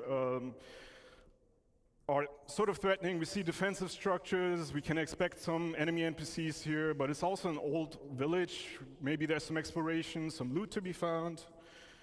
And then what's also important is communicating goals. So goals can be the pathways that you take, the gateways that bring you from one step to another, and so on. Hey, whoops. Yep, there we go. Okay, since we're a sandbox game, accommodating playstyles is pretty important. So playstyles meaning going guns in blazing, shooting at everything and everybody, going more of a stealthy, infiltration-y pathway if you wanted to, but also all the social aspects that you know from Stanton. And to do this, we establish, so one of the core design philosophies is granting the player the freedom of choice to do what they want to do at any point throughout their experience. And we do this by establishing or defining multiple pathways or archetypes that we call primary, secondary, and tertiary pathing. So the first one is pretty straightforward. In a social setting, you have the goal right in front of you, and it's a single goal, such as here in the Habs. In a combat setting, this is very exposed, so it's dangerous to traverse this route. Where it gets more complex is when you have, such as with this outpost here, when you have multiple goals that can be equally important to the player at any given point. This is where we need to have a bit more design put into it with, for example, the landmarks that serve as orientation points. So to help you orientate yourself wherever you are in this location. And leading you to these locations by utilizing shape language and composition. The second path is, these are secondary pathways, so these are alternative routes. And these are options that are offered to you as you traverse the area on the primary path, for example. And so you may know this as a tourist when you go to a new city and you look around the corner and you see an alleyway that sort of looks nice and it evokes your curiosity and you want to investigate. In a combat setting, these are covered approaches or opportunities for you to flank the enemy to get to your goal, which could be this building on that sketch. Versus more open spaces, when you have, in a combat setting, in open spaces, you tend to be a bit more stationary because you want to feel more secure, unless you're in a vehicle. The third path is tertiary pathing. So these are more hidden infiltration routes, especially discoverable throughout the rundown stations that Anna will be presenting later on. And these are mostly discoverable to the attentive eye. You can explore these, find loot, or different routes to traverse through the station. Environment interactivity. You might have seen this in a previous presentation. It's very important to ground the player to their environment, offering them ways of interaction, being able to change the state of rooms to toy with the AI, or just simply being able to unblock your pathway. What gets a bit more complex is when you talk about resource network systems, such as in day one when Torsten mentioned that we're planning to implement this as well in locations. And this will allow the player to engage with their environment in different ways. They will be able to power up or down entities such as turrets, gates, and doors, and also alter life support systems. And also this ties into security systems. So being able to power up or down certain sections of a security system. And security systems in turn will be dependent on security tokens that you will be able to grab from other NPCs in your environment to then gain access to other terminals, to security terminals or other areas. Reputation is a big topic for us, especially with Pyro. So reputation, what does it mean? It means that it's basically your standing, your relationship with factions, and factions are the UEE in Stanton, or outlaw gangs, especially now in Pyro. And this will define your play style within this environment. So it will define how you experience the location that you're in a more social context or in a more combative context. So we talk about reputation gates as well, especially in the later presentations. So in the case of the food court, in the rundown station, we have multiple floors. So the first floor is the gang floor, and that might require you to have a better relationship with the owner of this location, which then will give you unique mission givers that you can go to and accept a mission that are offering you missions themed after the faction or the owner of this location, but also give you access to unique gear, collectibles, ship weapons, and items. You might have seen these locations in the demo if you've played it.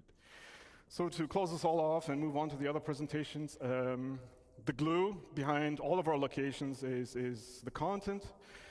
It is the reason why you go to these locations in the first place, and our main goal right now is to not have that divide between social and gameplay as much as we do in Stanton, but mix it up a little and make that dependent on the reputation that you have with the factions or the owners of these locations. And yeah, we're looking into more content. As you've seen listed there, there's a bunch of new stuff coming as well. With the later presentations, for example, with the logistics hubs in the second portion, we're also looking into raids. But yeah, that's it for me. I will pass it over to Eddie now. Portion. Hope you've enjoyed this. Take care. Okay, now I want to know what is his. Let's start with our goals that we winning. The lead level. Level design. Okay, level design. Okay, interesting.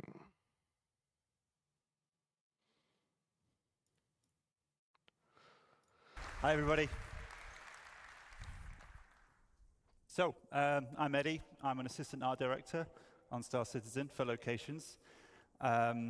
Before we start, I'd like to mention that all of the footage we're about to see comes from our current stable builds. So all of that beautiful tech, all of those features that we've seen in the last 2 days is coming from our tech development builds. Now, all those features are going to make their way to you, of course, eventually. But that is the reason you're not going to see some of them in the builds today. I just wanted to get ahead of the comments a little bit there. So with that said, what am I going to be talking about?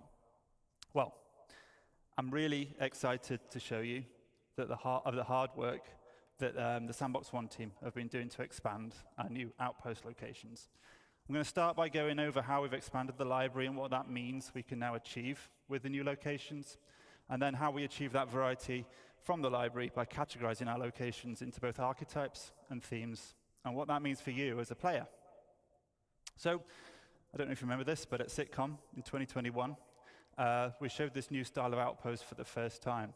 Now, at this point, we had our art style locked in. We'd worked on our library of content to the point where we could make smaller locations like this one, but with a limited amount of variety between each one. And this is what that library of modules looked like at that point. We'd established our main building modules, as well as some of our larger buildings, and a number of smaller secondary and dressing and standalone modules. But each outpost couldn't be too large without there being some obvious repetition between the modules used. So let's have a look at that library today. So, in order to achieve that greater visual and design delta between each outpost and have them not feel like exact clones of one another, we've massively expanded our module library in terms of breadth and depth. And what I mean that, we go broad by making more modules with different purposes, and we go deep by creating multiple thematic overlays for each of those modules as well. I'll go into what that means a little bit in a minute. But the challenge of a sandbox location like this, as you can see, it's not about building a single unique location. That can be quite straightforward, to be fair. It's about giving our artists and designers the building blocks, the affordance to build multiple locations that all feel somewhat different, you're asking, even if they do share that same basic DNA. Why is So it's about creating both the ingredients at the same time as the recipes, and making sure all of those flavors work in harmony with one another for both visuals and gameplay. So every individual part has to take into consideration all of those design philosophies. So every single module has to take into consideration those design philosophies that Khan mentioned. But we also have to make sure that they work with those same principles when an artist or a designer combines them into any one of a number of different layouts. So the more ingredients we have to work with, the more recipes we can create. But with that complexity comes the challenge of keeping everything harmonious. So we like to think we've done a pretty good job with that. But that's me. Using this expanded library, we've been able to increase the individual location size because there's less of that obvious repetition between buildings within any single location. And we can't really call some of these large locations outposts anymore. They become something more like settlements and imply a larger and more established community. Now, as a player, it will mean a lot more to explore and do at any single individual location with a localized and personal feeling mission types that might see you moving around a single settlement to complete objectives, or doing short hop missions between clusters of settlements on a single planet. So you might head up to a ridge to repair some wind turbines. You could counter an outlaw attack from a neighboring outpost, or on the opposite side, you might be stealing or destroying vehicles for the criminal gang that you're working for. But in the art department, we always say, show, don't tell. So let's stop looking at slides and let's have a look at some of the locations in game.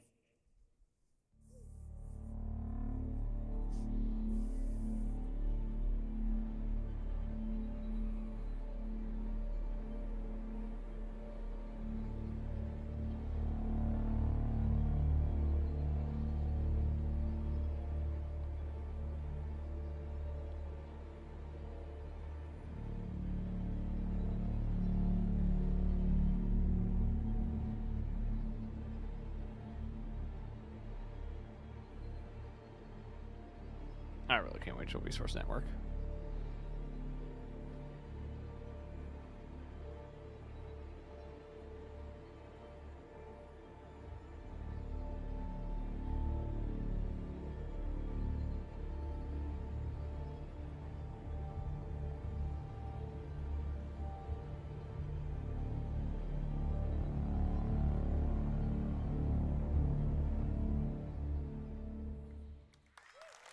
Very nice. Thank you. Very nice.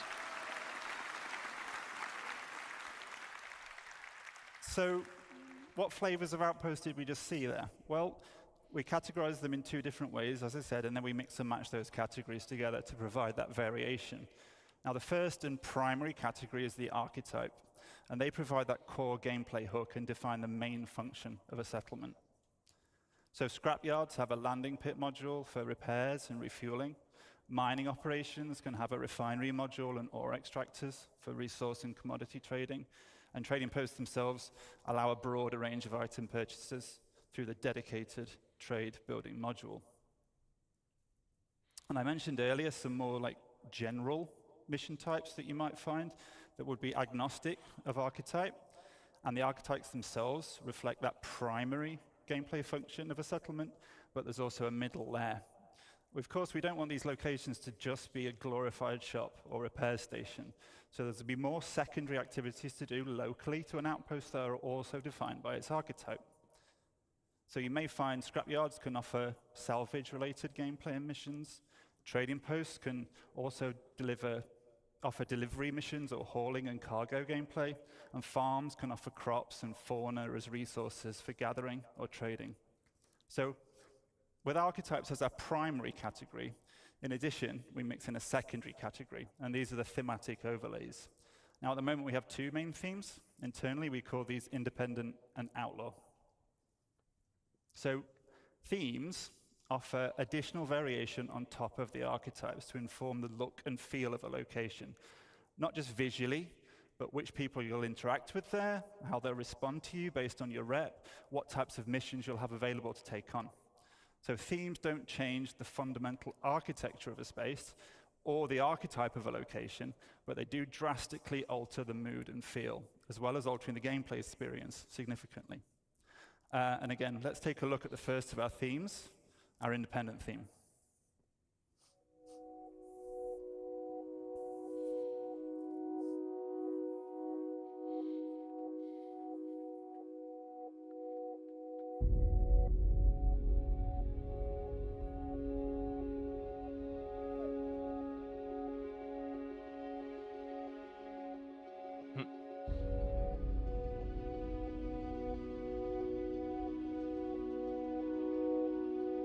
Now I know, after you buy that gun off the shelf, does it disappear?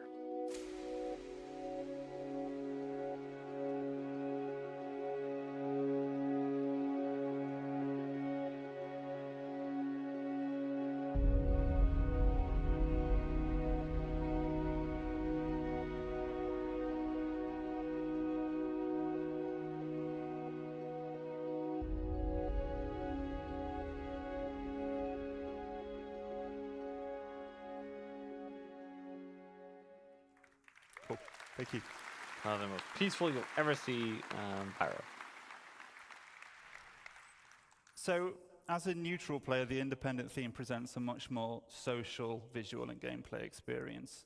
The primary visual read across both themes So across both Outlaw and Independent comes from those common architectural forms, and they're generally all more rounded and soft in shape, and the building manufacture techniques are more robust and primitive, with single-story dwellings built from stucco and bare metal. But for this theme specifically, we use soft textiles, warm lighting and color palettes, foliage, decoration that layer on top of those utilitarian structures to give that sense of home. And I use the word home for our Independent theme quite a lot because we really want to get that feeling that this is home for the people that live there despite those harsh realities of frontier life. And in contrast to that, we have a theme that lies in a direct opposition to the Independents, which we call the Outlaw theme. So let's take a look at that now as well.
So the Outlaw theme tells that story of these once functional settlements being completely overrun by the various criminal elements that inhabit the system.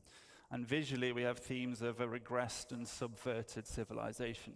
So we layer on top of the architecture these spiked and aggressive forms, and we have evidence of a squalid living arrangements, and lighting comes from fires or poorly maintained fixtures.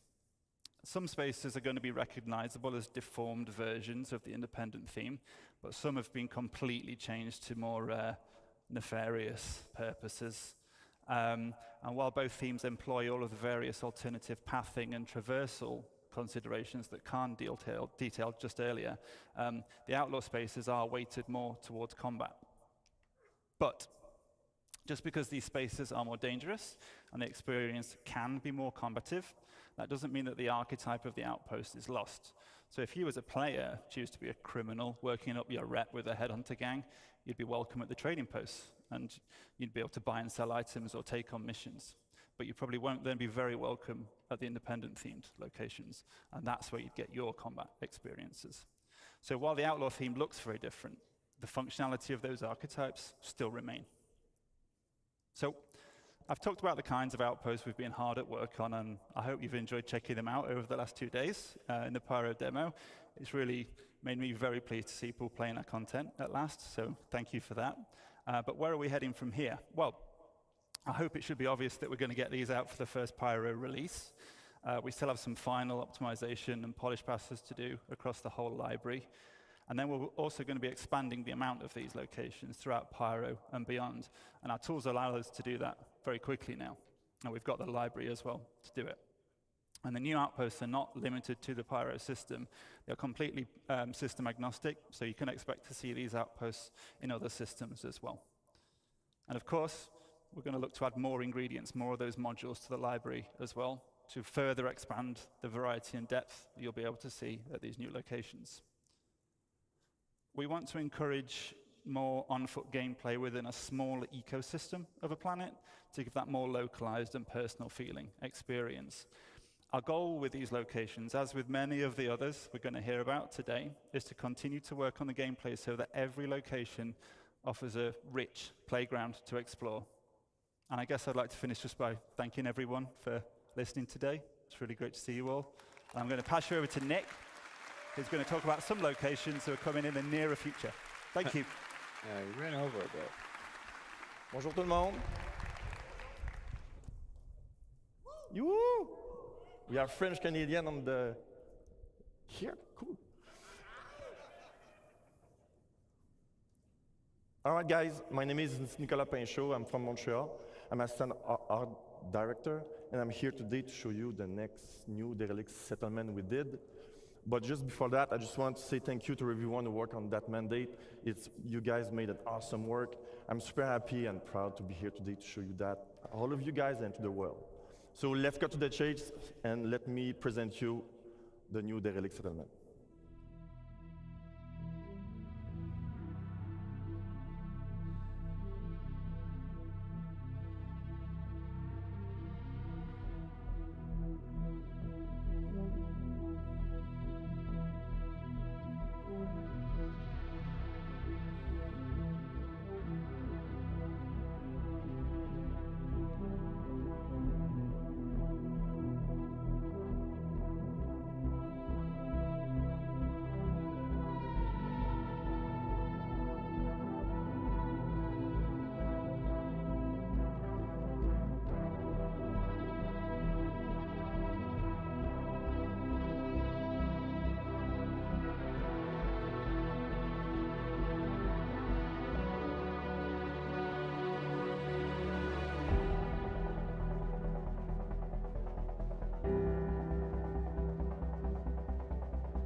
Dense forest, jeez.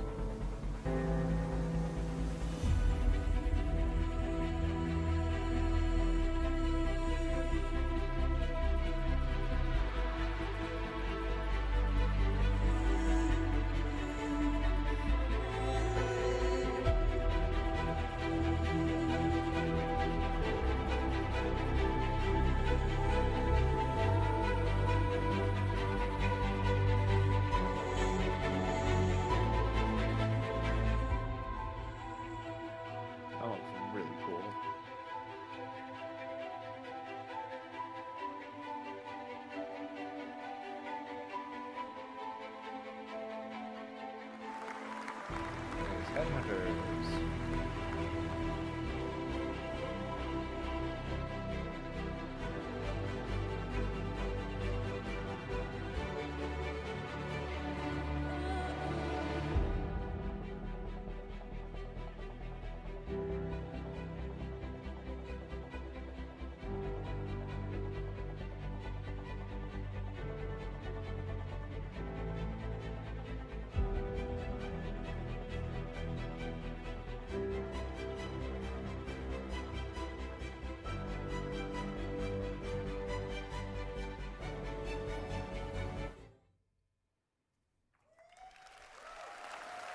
Pretty cool, guys, eh?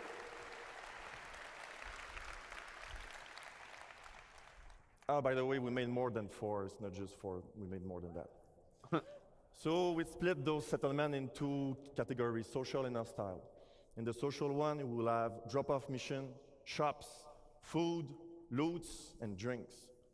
And hostile one, obviously, will be more focused combat. Let me show you what it looks like.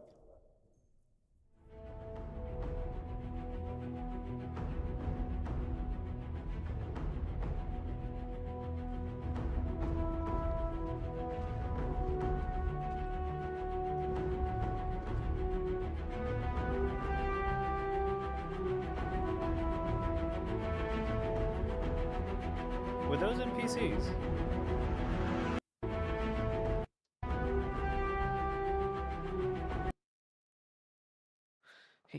He did say transport.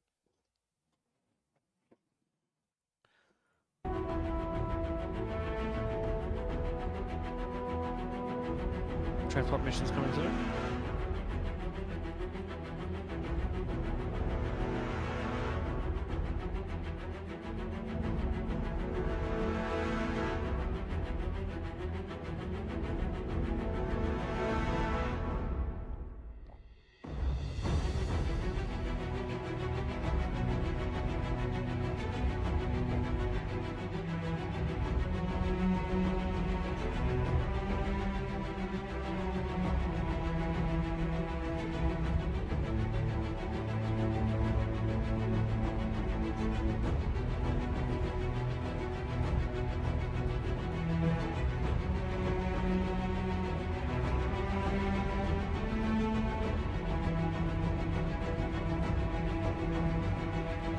Nice.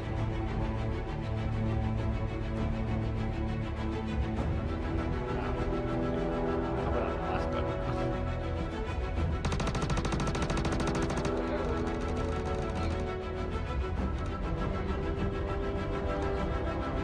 Oh, it's the AI is turned off for this thing. Yes, a frontier shop on Microsoft.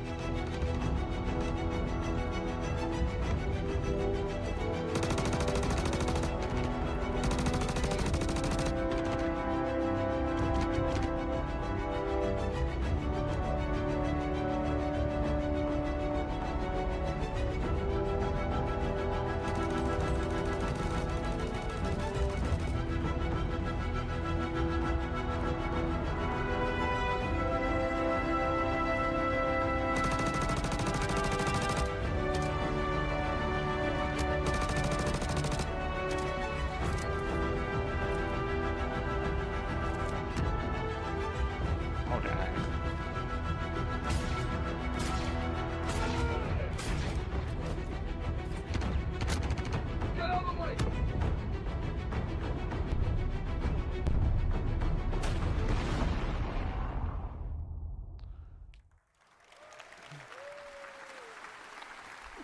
Very nice. Like a lot of gameplays like the coming end. in the next The end's 12 awesome. months. All right, in summary, guys, we're going to have a lot of new location on planets, links with nice mission and good gameplay. And the most important, all those locations will be in Q4 this year, available in the game. Yeah.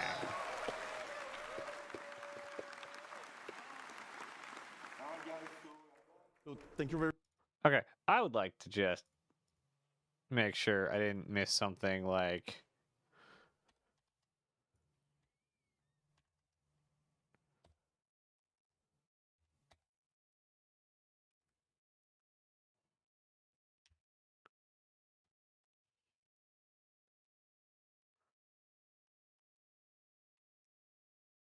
Am I dumb? I'm dumb.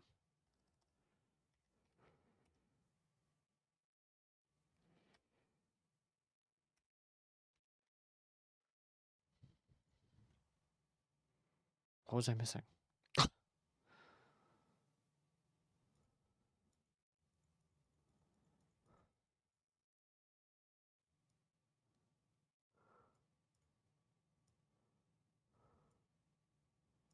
Huh. I wonder what they've been working on.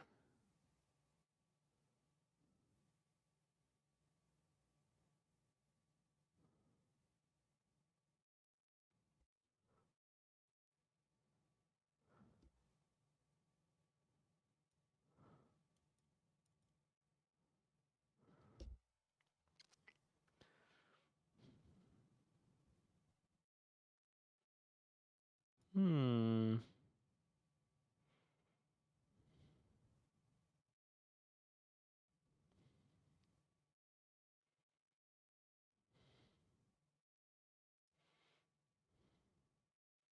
Done Q3 last year. It's been over a year.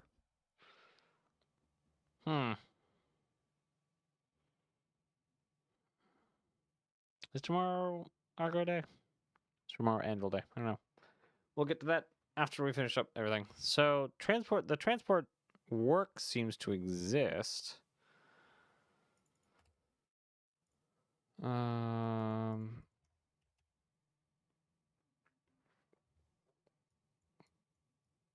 There was a lot of work put into. I mean, a lot of work.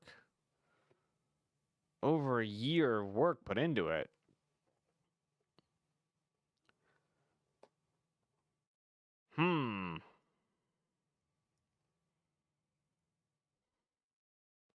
I wonder what held it up.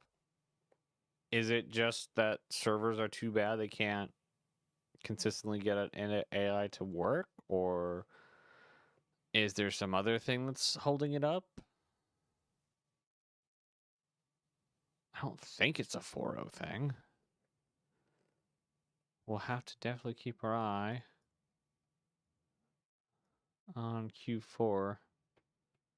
And, you know, every quarter after that to see what exactly we're in for. I did not see these things come onto here.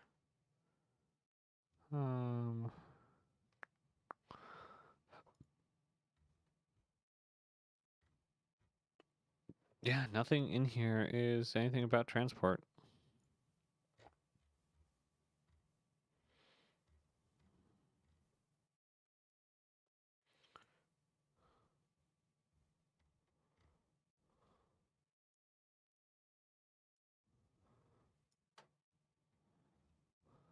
Scramble race lol. Oh, put me all the way back here.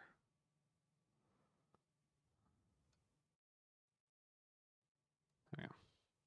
So Q3 last year? Wouldn't be here. Gameplay. Sandbox prison activities, Orison, hold stripping, shop fueling, mining gadgets, grab bikes.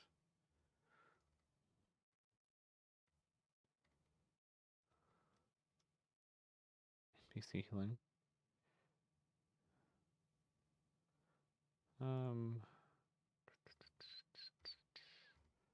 Yeah, nothing. All right, interesting. Interesting. Very much. I will let now Adam to show you more good stuff. Thank you. Well done, mate. Yeah.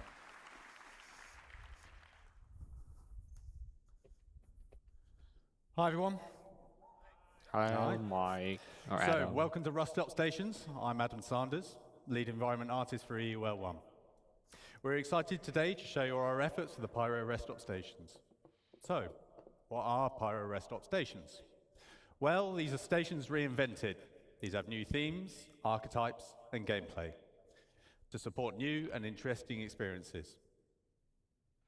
Aside from the social aspects, there is gameplay and exploration on the location. I've hoped you had a chance to play the demo over the past couple of days. I know I've spoken to a few of you. It's pretty good, right? Yeah? It was a sneak peek of our current progress. Let's kick off with an overview of the Pyro system. For the Pyro system release, we plan on 6 planets and 26 stations, including jump point stations that connect for Stanton and future systems such as Magnus. Rest stop stations are either in rundown or about.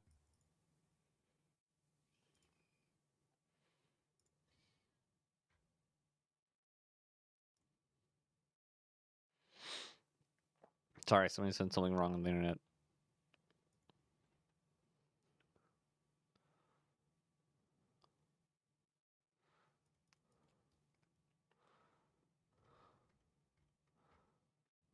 Magnus is here. Pyro is here. Does not touch.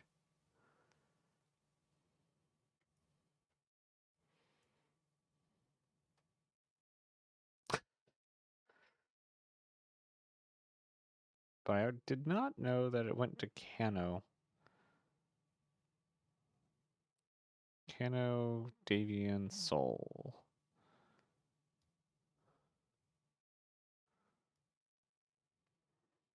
Grosha, Null, Vega. Pyro is just such a nexus point. Like, it is going to be an actual problem to get around it. That's one of the reasons I really like, and I really hope that the Citizens for Pyro movement is actually going to be tracked dynamically and us be able to influence the power in Pyro. because I would love to make it a lawful, or at least semi-lawful system. Basically, kick just a lot of the people that don't like it, don't like the UEE out, or at the very least, kick the overly violent people out. Because one, it's too close to my homeworld of Terra.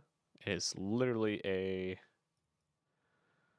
Well, it's not a large jump, that's for sure. It's a small jump point away. And it's a medium jump point to Stanton. But it goes to Cano, Nyx, Castra, Terra, Hadrian, Stanton. That is just a lot. I didn't realize he did that. But yeah, yeah. Abandoned states. Citizens of Pyro, the rough and ready outlaws, and Xeno threat may control these. Our focus today will on the rough and ready owned Pyrotech Amalgamated Fuel and Resource Station, Planet 2, Lagrange Point 4, otherwise known as Checkmate Station.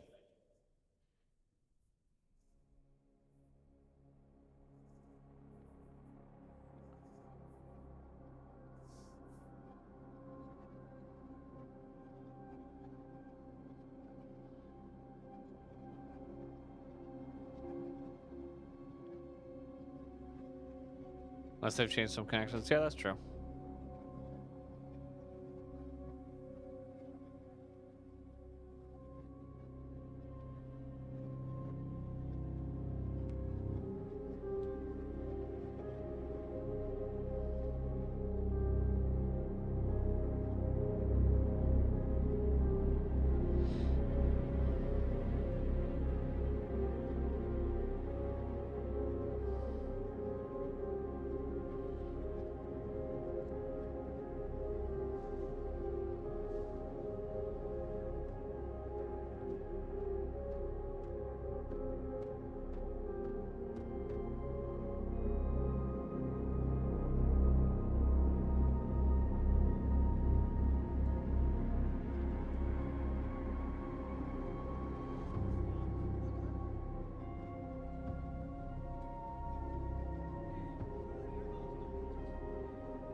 So to create a richer experience from rundown stations, we have 3 key points. So increased reputation gives you access to new areas, unique gear, and mission givers. It also relates to basic functions such as the hub clinics, which need at least a neutral standing with their owners. Combat can take place anywhere, including social areas. Numerous options for environment traversal and enhanced environmental interactions. We aim to include new substation areas such as the workers area, lower deck, and maintenance areas. These areas will offer unique content, more environment interactivity, and interconnection between areas. Our journey begins when the player arrives in the entry deck view room. The entry deck serves as the first barrier between the outside world and the interior of the station. Some inhabitants are prevented from going inside and are stuck here with no means of getting out. Nope. Slums are formed beneath the bridge, smuggling routes established. Some shopkeepers will sell you water and food on your way into and out of the station. Let's have a look.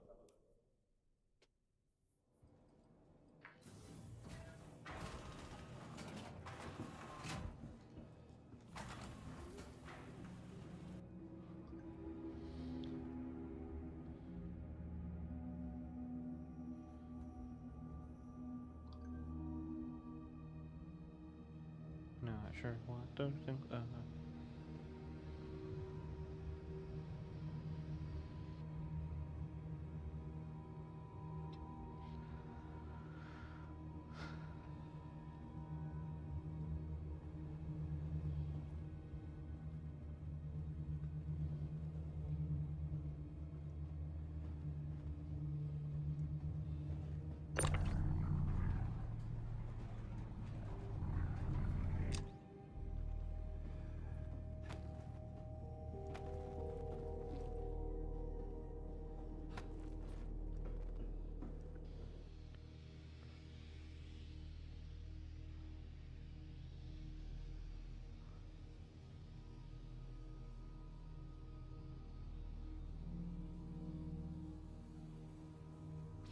I really look forward to Pyro being connected to Stanton.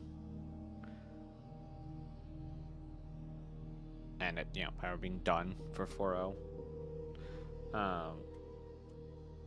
I really didn't do much. I only got one session to play in the playground when it was open. So I really look forward to it showing up in its full system.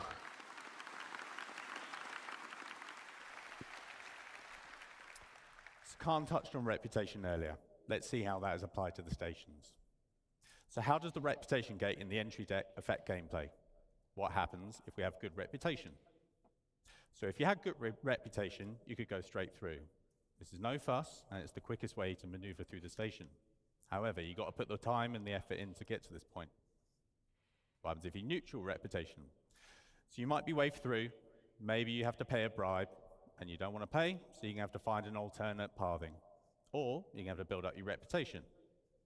If you have bad reputation, and for all you naughty ones out there, I know some of you exist, this applies to you.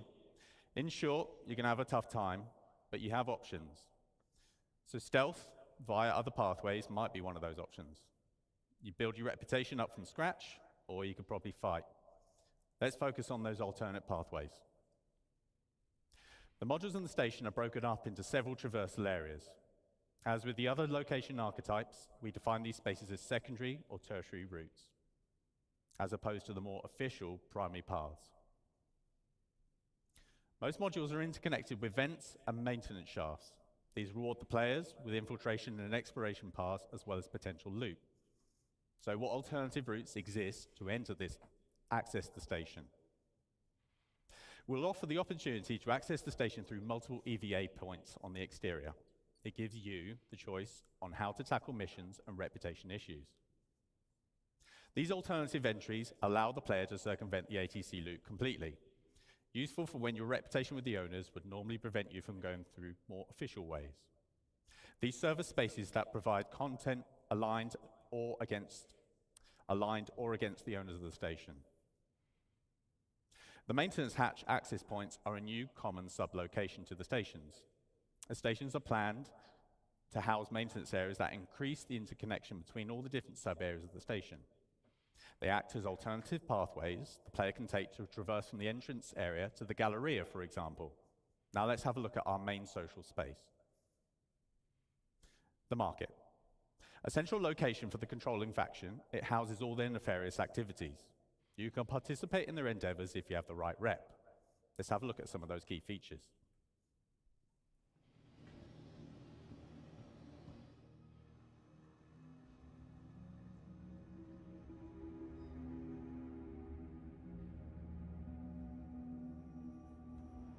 Ooh.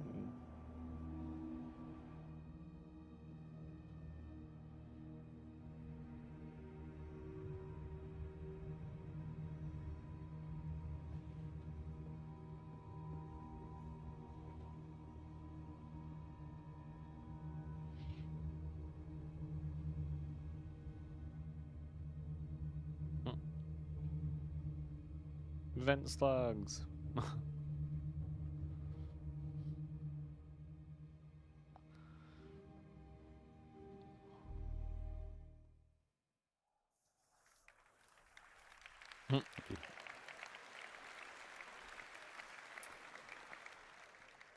So the market is a social hub and a good example of mixing social and gameplay space, as mentioned by Khan earlier. Another reputation gate can be found in the market. The ground floor is open to the common public. The upper floor is reserved to rough and ready outlaws and their associates. Right. If you have increased reputation, you can access this area, which gives you access to premium items, top-tier mission givers, and access to new areas. We plan to house mission givers in both tiers that will give you unique jobs to further your reputation and fame across Pyro. Now let's have a look at another theme. Abandoned is a new, non-social location theme. Let's have a quick look at the current abandoned area on Checkmate. Moving animal? A Boyd, maybe? I would stop short of calling it a moving animal, but definitely possibly Boyd.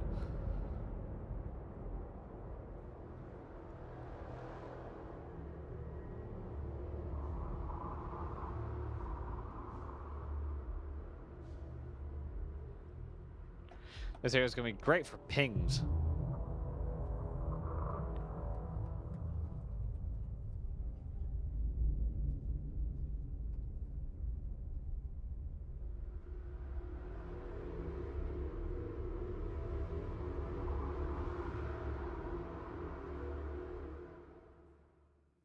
It was moving around in a circle, sure.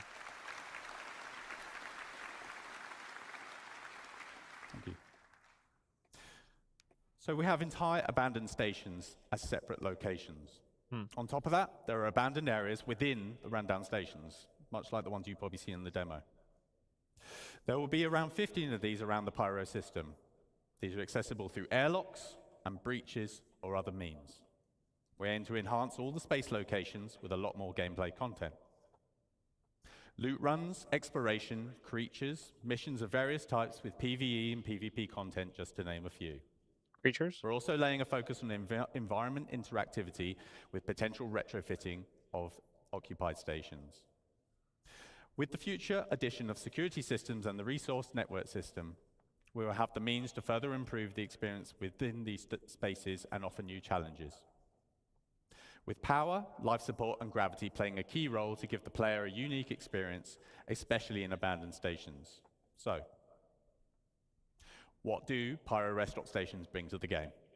So lots more variety in space stations, with more gameplay opportunities within a station location. Opportunities for exploration, hidden areas, multiple options for access or traversal.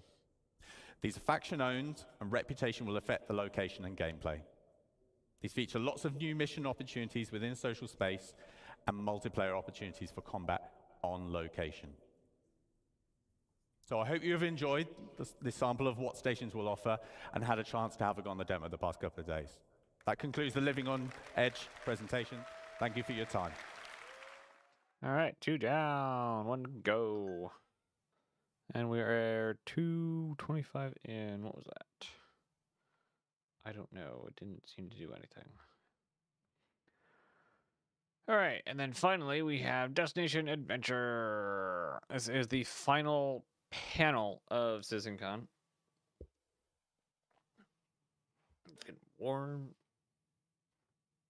And I guess it's up to you guys if we go through the squadron announcement, but we'll probably leave that for a separate day. Probably tomorrow. This is only half an hour. Well, yeah, basically half an hour thing. But one of my favorites for sure. Not to mention, you know, basically. Hello and welcome to Destination Adventure.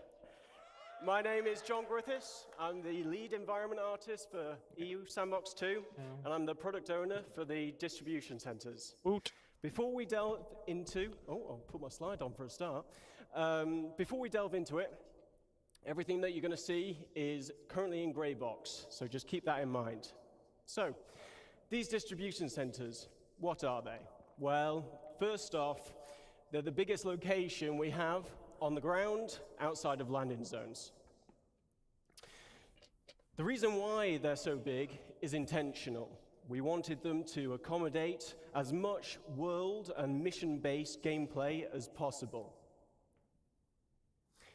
Each location supports multiple landing pads and hangars, making them accessible to as many players as possible at any one time.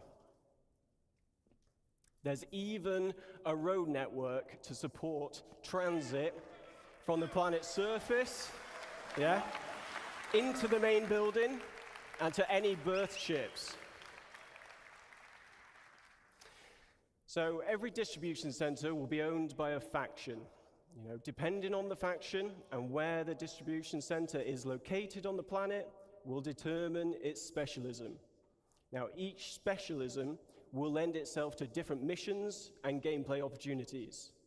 So let's talk about some factions for a moment.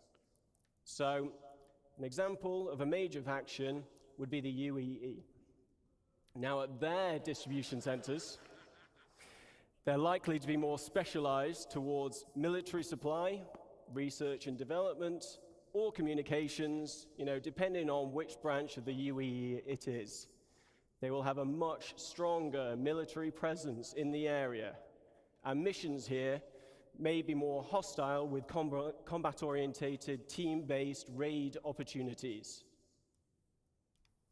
Other examples of hostile gameplay that we're thinking of is hacking and stealing, searching for and destroying a specific item, tracking and eliminating any VIPs, and everyone's favorite, eliminate all. Grey Cat Industrial would be an example of a minor faction. So their distribution centers will be more specialized towards gathering resources, manufacturing, assembly, shipping. There would be a security presence here, but it won't be that as strong as a major faction. And missions here would be more suited to friendly gameplay loops, though we won't be ruling out hostile missions like corporate espionage. Some other friendly gameplay types. Cargo hauling, like I said, resource gathering and mining, maintenance of the location. But that's enough of me talking about it. How about we show you where we're up to with these distribution centers?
First dynamic security at a Grey Cat outpost on Microtech.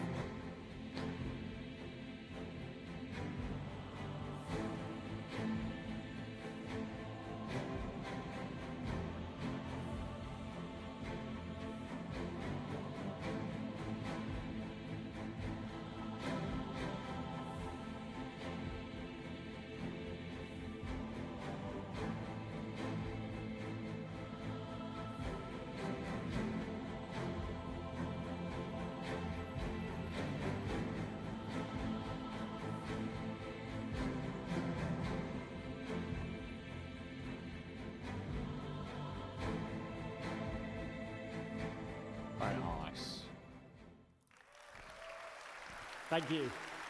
So to talk you through the corporate spaces at these locations, please welcome Rainer Rick to the stage. There. Hello. So my name is Rainer Rick. I'm a lead environment artist at the Montreal studio. And we've been working with John's team on the distribution centers. So John just showed how massive these locations are. He also presented the industrial this is the medium scale level. of these. And I'm here to small present the one and a larger administrative one. area of these facilities that the Montreal team has been working on. So they're located above ground, just below the tower highlighted in the picture. Inside, you'll be able to explore the corporate office space and interact with the administrative personnel. Accessible via the lifts in the hangars and also the industrial sections we saw earlier. In addition, we've added also landing pads in front of the lobby, specifically designed for smaller ships and ideal for short stays like pickup or delivery missions. And we can't ignore the fantastic views we have from these platforms. A reminder of the vastness of these facilities. Now, let's step inside the lobby. You'll find the atrium, which is a central point of the administrative area, providing access to various locations of the corporate space. Within this space, you'll find the reception desk, and as a newcomer, you'll be expected to report here first. So here you can hand over your deliveries or pick up packages and earn reputation points with that faction. So also expect to see corporate ownership reflected through branding, color schemes, and product placement throughout the corporate hub. And with the use of overlays, we'll be able to swap these out depending on the ownership. And here's an example with Greycat showcasing their vehicles and some shiny armor. And back on the topic of reputation, as it grows, you can expect to gain access to the executive office spaces. From here, you'll meet with unique quest givers, and depending on your reputation level, you'll receive various mission types, either friendly or hostile. And finally, the distribution centers were designed as an evolving location. We've built this with future expansion in mind. And in the back of the lobby, for example, doorways could eventually lead to additional office space. So, enough talk. Just before I show our progress so far, I want to give a big thank you to the Montreal team for their work on the administration area. Thank you. And as John mentioned, we're still in gray box phase, so just keep that in mind. But let's take a look.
Thank you very much. And now let me welcome back John on stage. He's going to continue the presentation.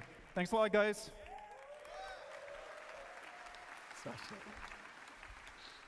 It's interesting how little they showed. Team did a great job with that video.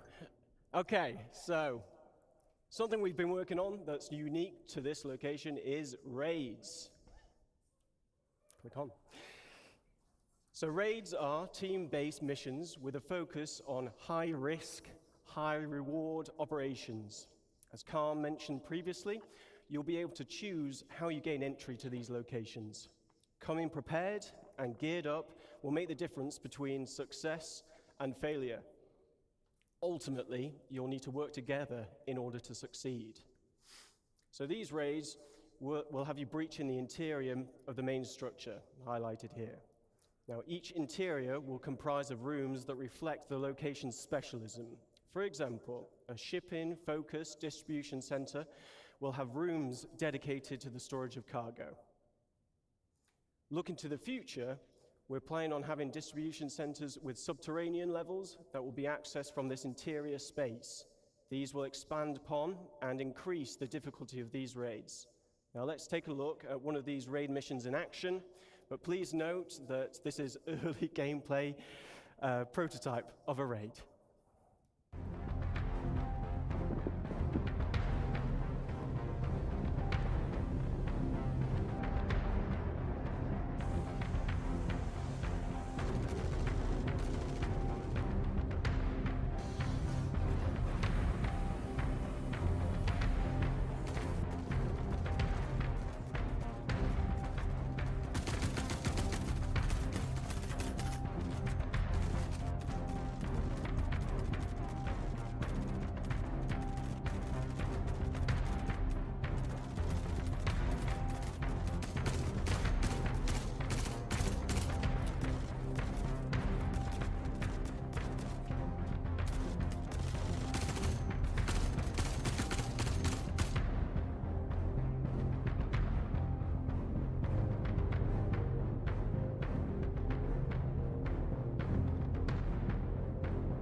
So, as you saw in the video, the team took a more aggressive approach to getting inside and taking what they wanted. But this isn't the only approach you can use. You know, multiple points of egress allow you to be stealthier, and it may make it easier for you to avoid obstacles What in are your your path. thoughts on it? The raid Now, specifically, it is obviously very early preview.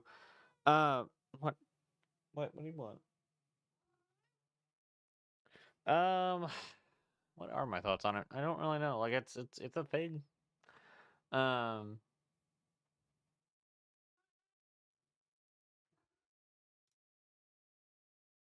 hmm.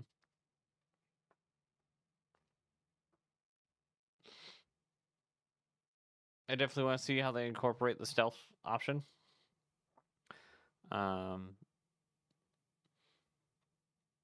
I want to see a multi-layered or a multi-tiered raid, not just go and grab boxes and run. But obviously, again, early preview. And obviously lore behind it, not just mission for mission's sake. Like when I think of raid, I think of, you know, other MMOs that have like raids are, you know, sit down for a weekend and plan it out and then execute it. So I guess I'm just kind of waiting while they develop the idea into something that has that kind of thing. The Hub Trolley, it seems like there's a lot of working assets involved. Yeah. I imagine like it is a sub goal in the distribution center main goal is to get raids working because they're going to support a lot of different gameplay just in it, you know, canned in as in drop offs of deliveries, passenger transport missions, just like the derelict outpost we're talking about. What else? What other kind of missions? Obviously, they said the assassination missions, the clear all bad guys missions, and also is also going to be, you know, a shopping hub. There's going to be places that give cargo or give a better selection of an entire brand's items. So I think raids specifically are going to be a much bigger event than a simple mission. Yes, the movable trolley thing that comes up later again. Seeing logistics machines is very welcome. The design of the environment seems pretty interesting, requiring organization. Yes, I very much look forward to purposefully having to cooperate with fellow players. Reputation will also tie into these raids. Missions will have varying objectives depending on the player's reputation level, and dynamic events may also be triggered during the raid, so players will need to adapt to an evolving situation. This could range from dealing with additional security personnel to other players arriving to defend the location against you. Something else we've been prototyping is how we can utilize the multi-tool to create gameplay puzzles. Physically interacting with the environment around you changes the puzzles for everybody. With multiple add-ons for the tool available, you may have to get creative when finding a solution to the problem in front of you. In this next video, we show you how using the tractor beam attachment can open up new paths to your objective, but it's up to you to decide what path you can create with what is available. Let's watch the video.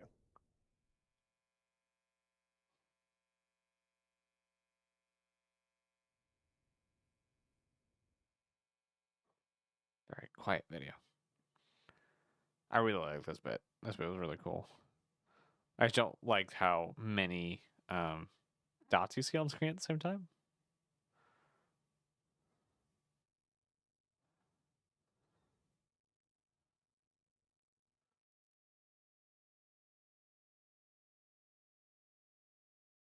What if the goal is get all the steel? So, yes, thank you. Now, obviously, it was, you know, this location would be possible with several people at CIG, so thanks go to Manuel, John, Jack, Martin, Farouk, Luke, Chris, Mustafa, Sam, Tom, and Rob. You've been excellent. Thank you to Rainer and his team in Montreal. You know, none of this would be possible without their efforts. And yeah, thanks to everybody here and online watching. Really appreciate your support. On to the next one.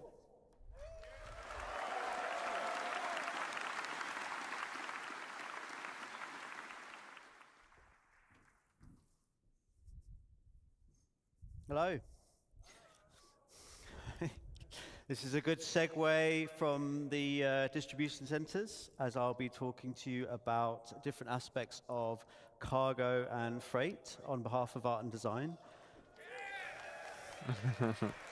My name is Nick Etheridge, and I'm an Assistant Environment Art Director. So obviously, cargo isn't just about boxes. It's a big part of the game. Almost every aspect of the game has some kind of involvement with cargo. And I'm going to briefly go through some of them now. So let's start with missions. How will hauling contracts work in-game? We'll be introducing the Interstellar Transport Guild, as well as formalizing some of the main hauling and cargo companies that you'll be working with. As you do more hauling contracts, you will build up your reputation and relationship with the guild. This will lead you to gaining more lucrative contracts for specialized cargo and destinations, such as different forms of hazardous cargo, perishable cargo, riskier routes, and more. So what do I mean by hazardous and perishable? Well, as you know, there's lots of commodities in the game, and different commodities have different properties. As you know, with events like Xenothreat, we have some special cargo types with different attributes, such as time-sensitive cargo or quantum-sensitive cargo. But those were a small selection for the event, and they were the two-handed carryable types anyway. We'll be expanding those types, plus lots more types, to the wider game and to these hauling contracts. Organics. So how does this affect gameplay? It will affect the choices you make when you are handling, storing, and traveling with the cargo. TABA is a new one, is it?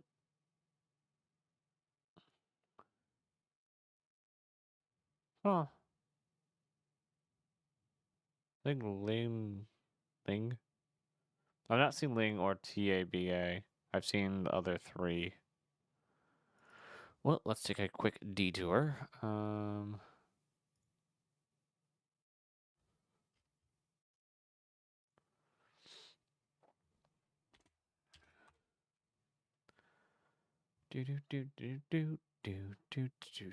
They have nothing. L-I-N-G. Sherling, no.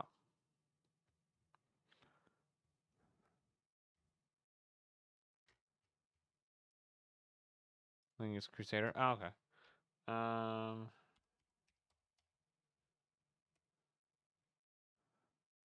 And they don't have anything here. Oh, they have the resource workers. Interesting.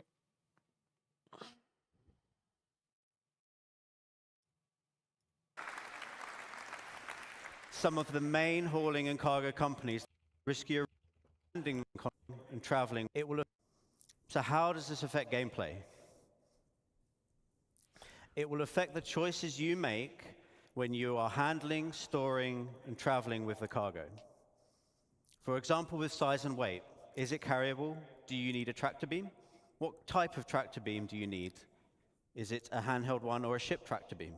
Some containers can only be moved with ship tractor beams, for example. That one has a door on the With top. health, has the container got good integrity? Is it holding fragile goods? Do you need to handle it with care? You can't just throw all containers about. For temperature control, do you need to ensure the container is powered so it can keep the contents cool? Or do you need to get to your destination quickly, otherwise the contents may perish? For security, can the container be locked or hacked? Can the contents be scanned, or is the container tracked? For security, can the container be locked? So those don't have data pads on them. Those do, and these do. Don't know why, but the Transport Guild reminds me of Chrome from Dune.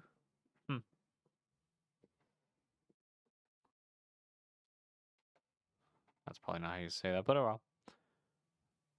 Or is the container tracked? Will there be pirates or law after you when you're holding this container?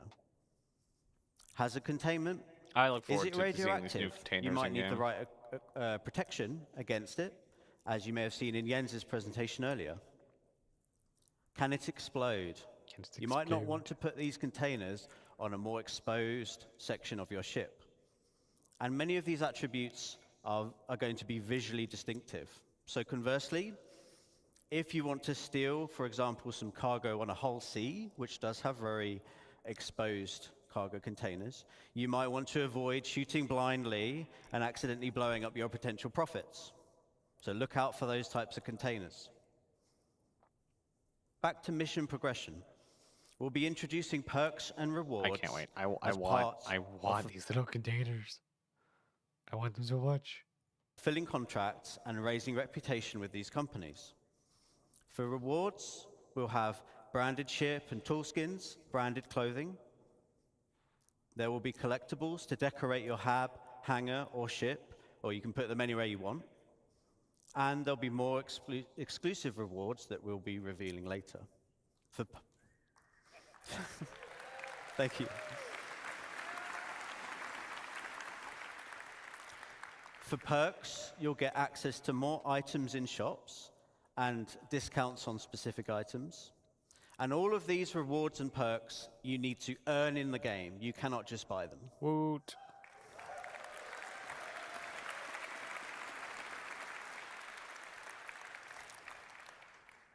Next, let's have a look at freight elevators and hangars. I knew you'd be excited for this. I'd like to show you a short video to demonstrate how freight elevators will change how you view your hangars and how you use your hangars. I'm really looking to see if there's any indication in, this cargo stuff is talking about on freight elevators and hangars, on when, because they feel like they're really soon. Like all of this sounds very soon-like stuff.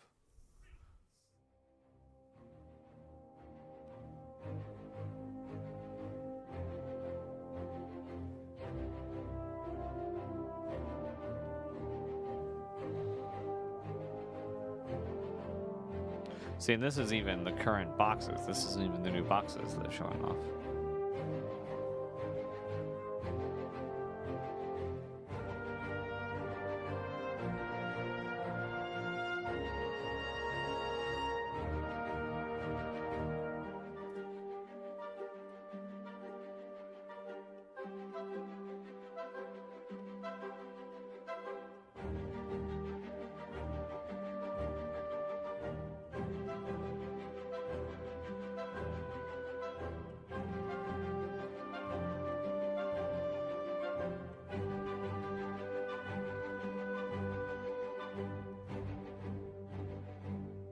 Citrus.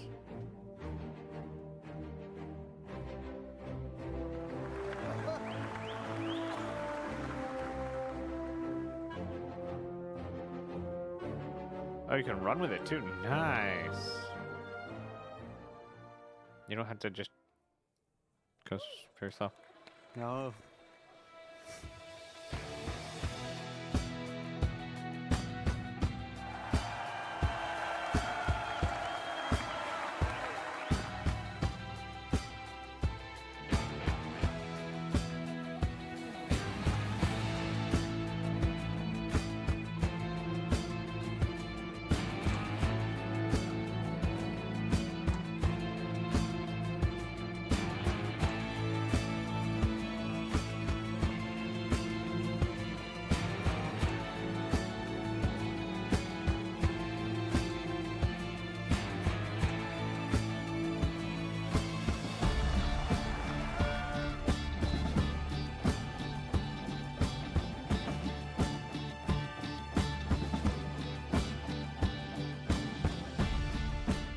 I want to know if this was going to start the ability to save looted ships. If you can get a ship back to a hangar, can you store that ship? Specifically smaller ones, but you know, you get the idea.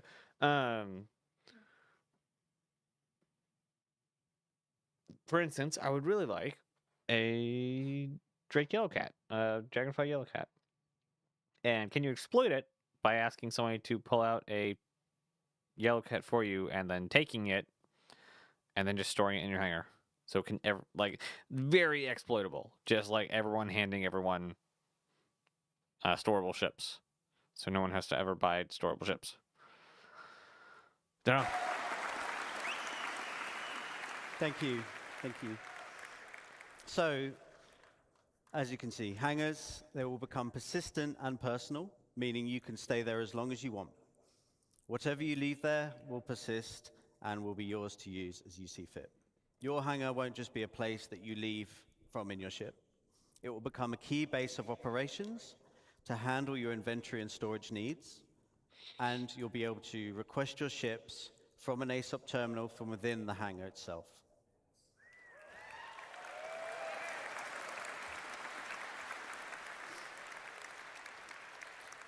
Location inventories won't be magic and instant anymore. This means that the freight elevators will be one of the main ways you interact with your local inventory. Items stored at the location can be requested via the elevator kiosks and will be brought up in a physicalized state to do with as you want. This would be done through a dedicated interface screen to manage large volumes of items. It won't be using the personal inventory system. The change is obviously a really big quality of life improvement to retrieving ground vehicles. No longer do you have to travel thousands or millions of kilometers to specific places in the verse to get your vehicle. You will get them straight from your hangar.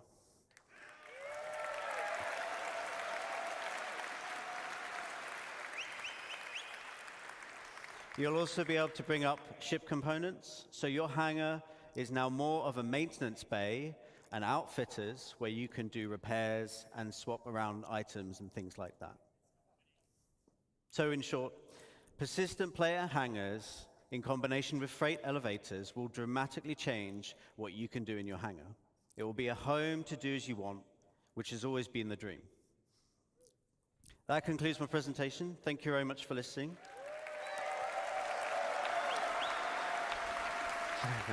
And I will pass you over to Todd Pappy.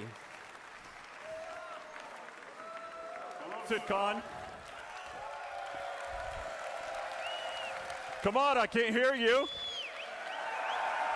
All right, there we go. So, we'll be talking today about something special. It's an update on something that we talked about a little while ago, but we feel it's the future of Star Citizen, and it's the culmination of multiple different game systems coming together. So why don't you play the video?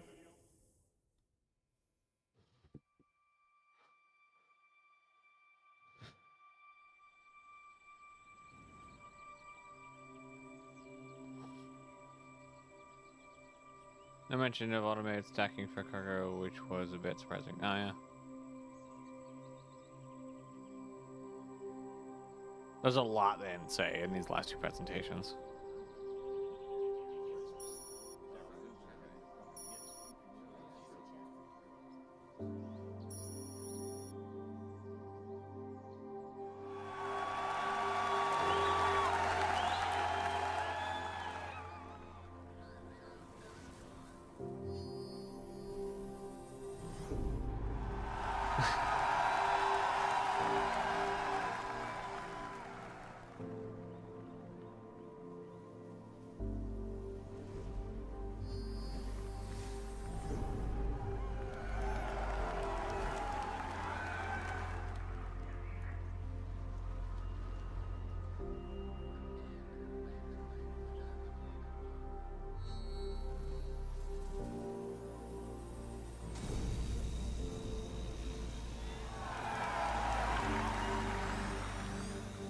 It'd be funny if they just kept the mic open and you can just hear the the increases in volume.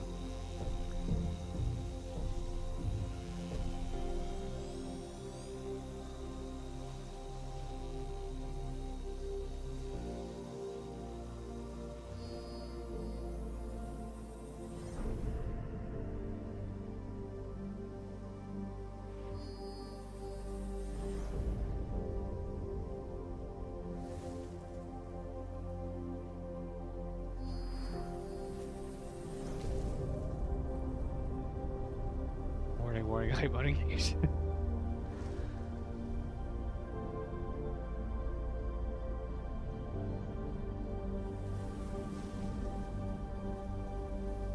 The fact they even have white box art for this is interesting.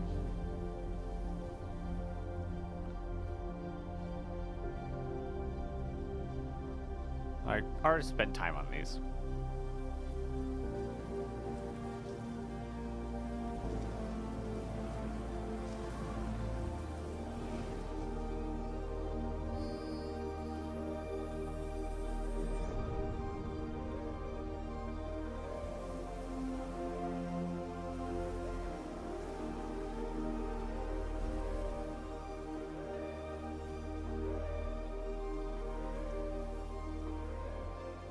There's a turret up there too. And loud noises.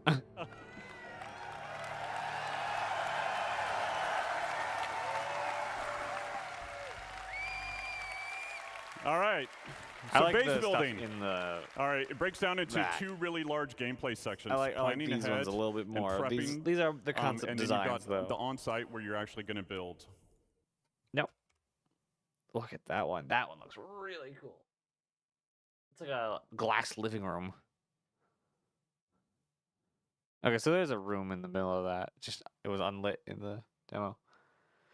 That looks like something crashed at Sulin. And prepping, and then you've got the on-site where you're actually going to build. So with that, you need to figure out what your goal is. Is it to have a home with a nice view and relax? Is it to have a trading post where you want to create and sell items? Is it to gather resources available and move on to the next area? What do you think of these assets are buildable by the Galaxy? I'm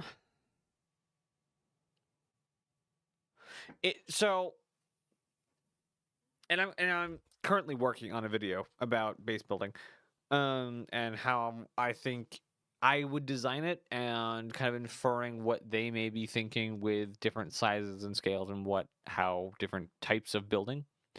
Kind of a sneak peek. There's 3 types of building. There's manufacturer or wood toaster oven. There's drones, and there's 3D printers.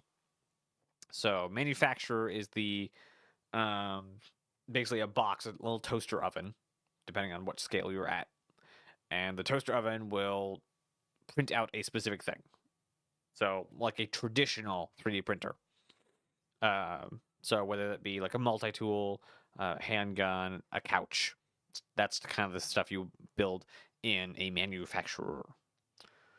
I think the buildable thing will, the Galaxy will have a manufacturer on it with the thing, but also you can build manufacturers for your base. With drones, drones will be able to build all this. They basically are the most universal, but they're not detailed. You can't build detailed things with it. And manufacturers can do placeables, so turrets and things that you want elsewhere. You would build it in these toaster ovens and then go and place it around your base.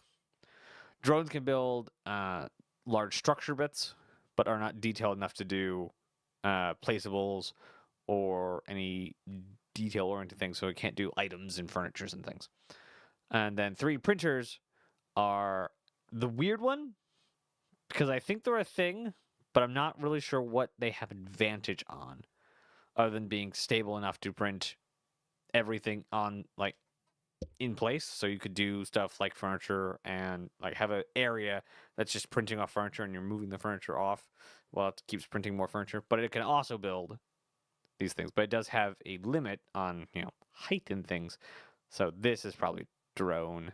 That's drone. A lot of the stuff is drone building, because it makes more sense to be able to do it with the drone. I also think the Galaxy, the bottom of the Galaxy where the cargo bay is,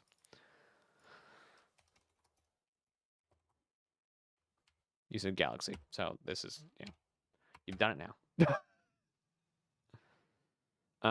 There is a portion of the bottom that is, I think it's best seen in the medical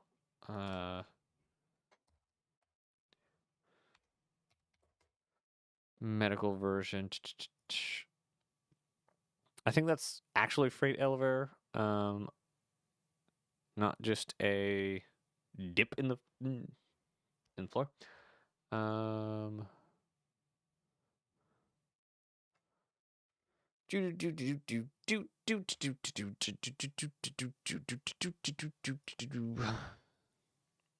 Nope, that's not the right one. All right, I have to be right back. Put any questions and theories you got in the comments. I'll be right back.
All right. So, this area here. Okay, so this is what has me confused. Here it's being used as a what's that called? Mining drop-off point, mineable drop-off point. Here it's a cargo elevator, but the cargo elevator. Oh no, I guess that is the cargo. I guess that could be a cargo elevator. Anyway, I assume this. So notice how in the medical, the depth of the floor. So I think there'll be something over this. So it'll kind of be like lifted up. So it'll be taller than this even. And then wherever they place them will be drone operating places as well as a manufacturer. Now, if we go to where's the nice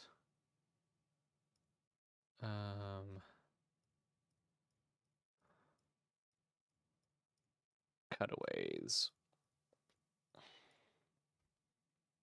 Where are the nice cutaways?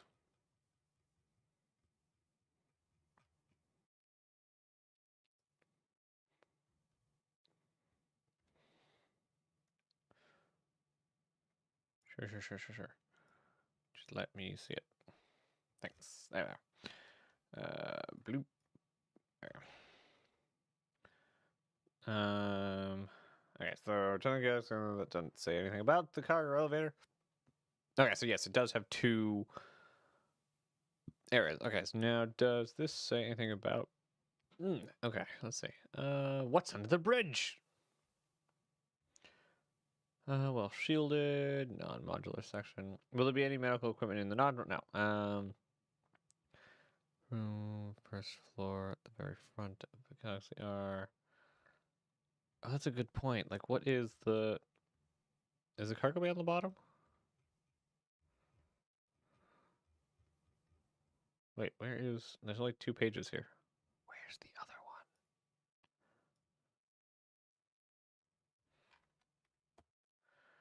So there is this. And the top floor is... here.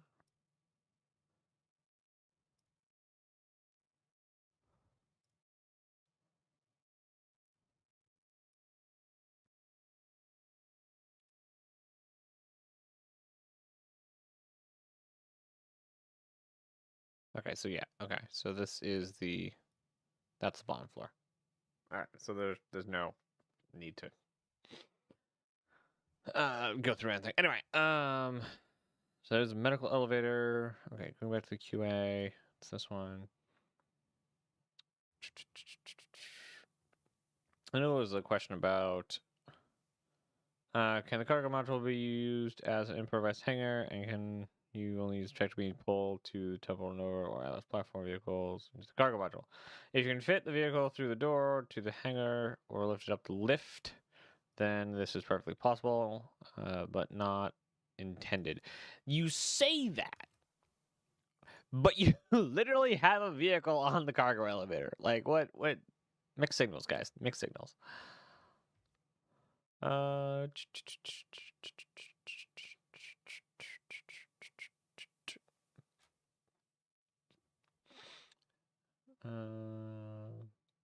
Rear hangar.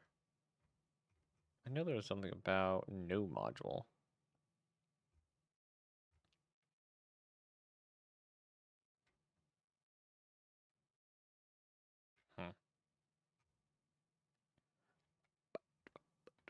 Can the Galaxy module be dropped off plant side to create temporary base of operations? No, the modules themselves require power and cooling from the ship itself, so they are not able to function independently. In addition, they're installed with a covering cap to lock them in place, which would need removing first. So there's a little like plate on the outside that interfaces with it. If I don't have any modules, is the center of the ship just an empty room, or does the Galaxy come with a stock module? Further, is the void full or empty, and can I put stuff in there? If you have no module, the Galaxy has an empty void area with a shell to keep the hull airtight, allowing you to traverse from the hangar to the rest of the ship. As it simply is an empty space, you could put stuff in there, but with a lack of cargo plates, it would be subject to normal risk of unsecured cargo. The Galaxy does not come with stock module for two reasons. Firstly, we want players to pick their initial module rather than be saddled with whatever would been the base plus one they want. Secondly, these modules will take up physical space in an inventory like all components. Therefore, if every ship came with that module that players didn't necessarily want, it would unfairly penalize them. Except, like, I will always have every module on hand. So I will build a base to facilitate it. So yeah, I believe the cargo bay. That's not here. Cargo bay area will be. No, I can drag it. A drone bay plus a manufacturer. Right where you're actually going to build. So with that, you need to figure out what your goal is. So this is also a drone bay. This is a single drone bay. I imagine. Can you fit two of those in a Hercules? If you can fit two of those in a Hercules, I'm going to be buying a lot more Herculeses. Is it to have a home with a nice view and relax? Is it to have a trading post? Okay, so I just realized that sentence is kind of weird. Like, if you can fit two, why are you having lots of Herculeses? If you can only fit one, then I'm going to look for a different ship that can fit multiple instead of having one Hercules to one builder. It makes more sense if I can bring two. I double the amount that I'm carrying. Because I know with one Atlas, it's going to be a lot of wasted space. Have we done...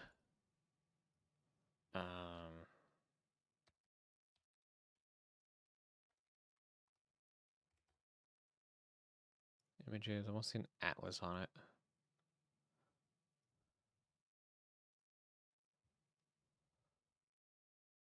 Oh, I could just do that.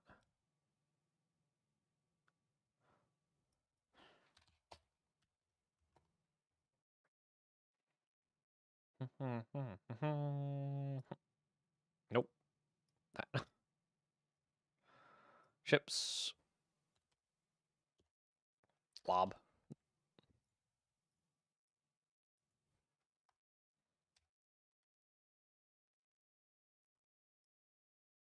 Oh, that's nice.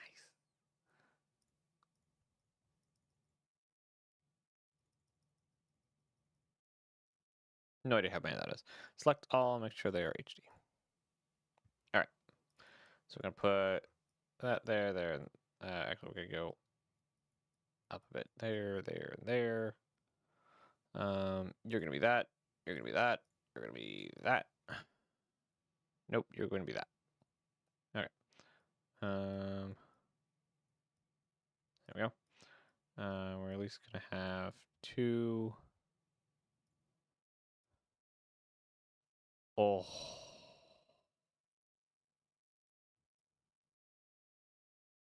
These are already that.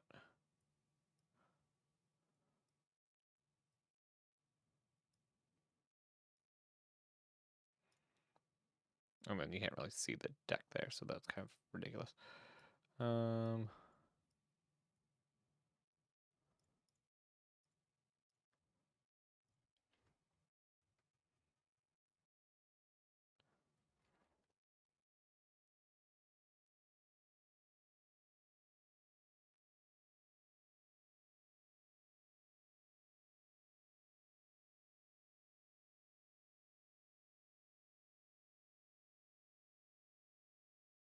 No, what did you do?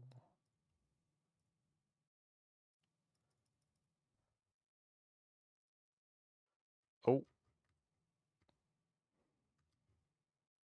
Where did all that come from?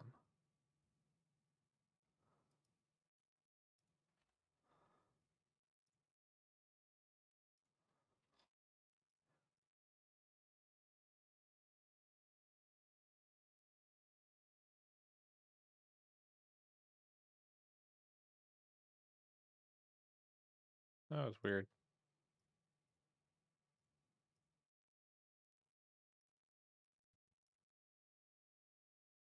Add hangar ships. Got it. Okay. You.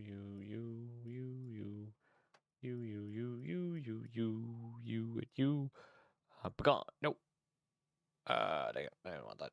That's not one.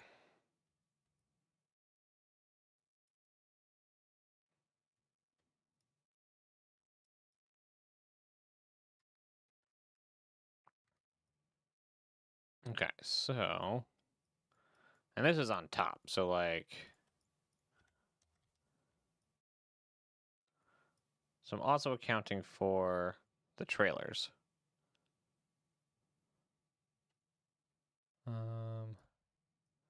Ships 1, 2, 3.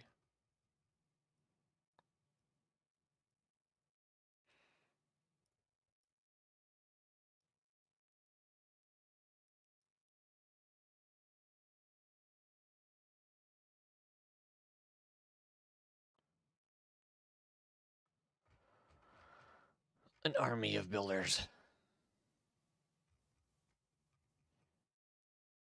Now we know why there's that thing there. If that is even the Spartan. Looks a lot like the Spartan. All right. Where you want to create and sell items. Is it to gather resources available and move on to the next area? Or is it to be off grid and be completely self-sufficient? So with that, with your prep and everything like that, we've got blueprints. So the recipes. Everything in the game is fabricated from a blueprint. Players acquire blueprints via reputation rewards, missions, or rare NPCs. With any blueprint, you can actually do research on it and then create different variations. With materials, ranging from the common to ultra rare, you might find them at the local shop or have to travel around the universe to collect them. Unrefined, refined, simple materials, or even complex components will all go into the fabrication. With this, then you've got location, location, location. First area is high security, so you must purchase the land. The base is actually invulnerable because of the planetary shield tech. A security will show up to protect it as well. You pay for the privilege, you're taxed. So at this point, you won't have the best resources available. You won't have access to the best resources available on the planet. If you don't pay your taxes, the shields will go away after a period of time, and the base will become derelict and will collapse. But this is low risk, low reward. Then you've got low security. So again, you must purchase the land. It's owned by an independent corp, gang, or faction. Again, you don't have access to all the best resources on the planet. The base is vulnerable. AI NPCs will show up and protect the base if it's attacked. The protection will escalate over time. Player can also build defenses to help mitigate this as well. And then it's medium reward, medium risk. Then you've got lawless. So this is no protection other than what you build. There's shields, anti-air. Players can disable the shields by getting close to them and destroying them. High risk, high reward. Since there's no taxes, no protection fees, you get a high return on the resources that you collect. Now, there's some cross-shard and server meshing considerations that will kind of adjust this design in the future, but we'll get into that later once we're really building it. So from here, you've got the tools. So this is what we would consider a surveyor. With this, we want to actually cater to everybody's playstyle, whether you're solo or in an org. With this, you've got different buildings that you can produce, from small, medium, to large, to XL, or XL. So with the surveyor tool, you can only build the small buildings. With a vehicle, you can build small and medium-sized buildings. With the Galaxy, you can build small to large structures. And then obviously with the Pioneer, Pioneer can do it all. And it still works as a mobile base. And we'll talk about some of the more expanded features that we're adding to it in later on. So, and then it's also, we're exploring what can be done in space, not just on the planet. So from here, you set off on your journey. So with the land claim, You put your tool down where you want, you launch the drone that is built into the machine, and then from there, this allows the player to access the base building and also land claim mode. With the land claim modes, the player can actually change the size and position of what area they want to claim, and it also shows you the cost and taxes associated with it. If it's in a taxable zone and you don't own the land, this interface will default to it.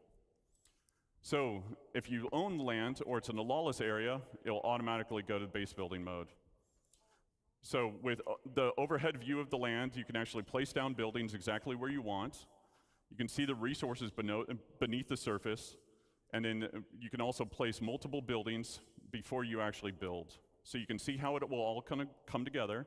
You'll see the resources that are needed for it.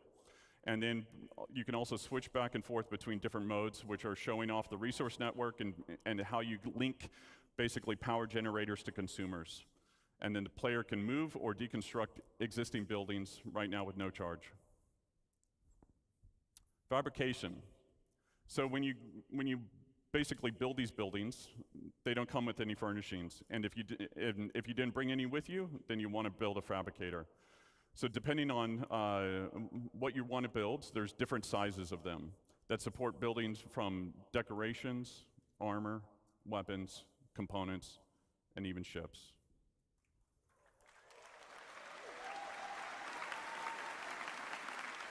So like base building mode, you need blueprints, resources to craft what you want. Everything fabricated is produced from it produces a physicalized entity.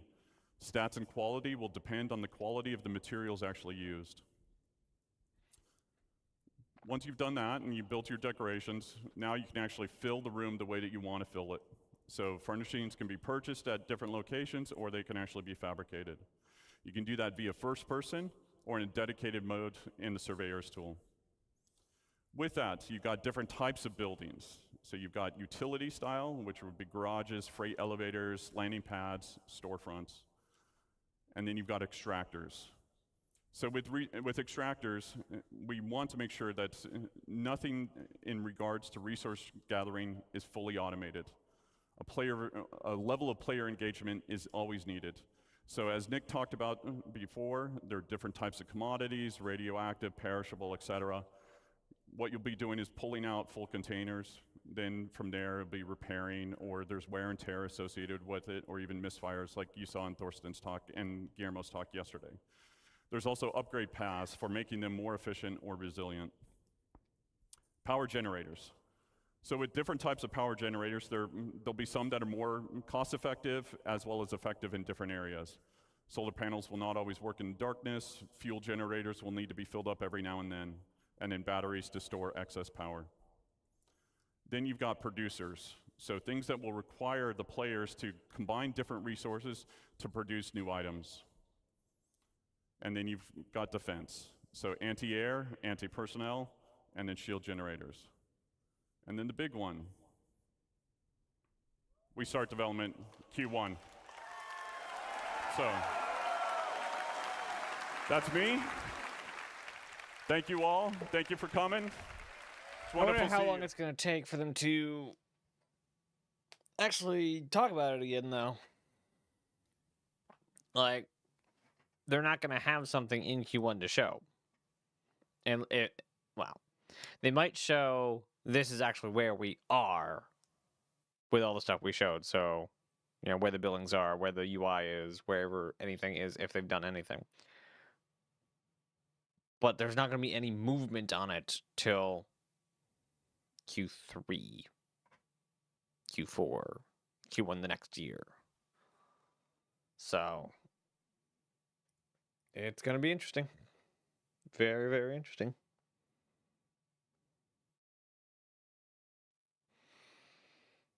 And that has been most of CitizenCon. We have technically one more thing. I guess we can go do that now. Last video. And whatnot? Nope. It's not there. It's not even the whole thing, it's just the video. Can I switch over to headphones? So I can blast this intro bit.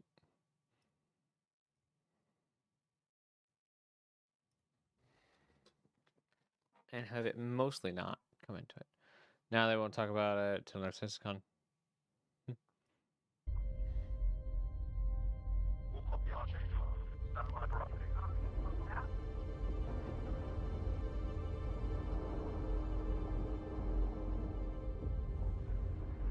Archangel 6, come in. Go for 6. I'm getting a faint contact on bearing 287. You picking that up? Yeah, got it. Scanning that.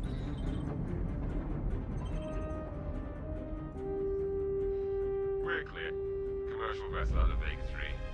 Provided that the civilian traffic is restricted under lockdown. Copy that.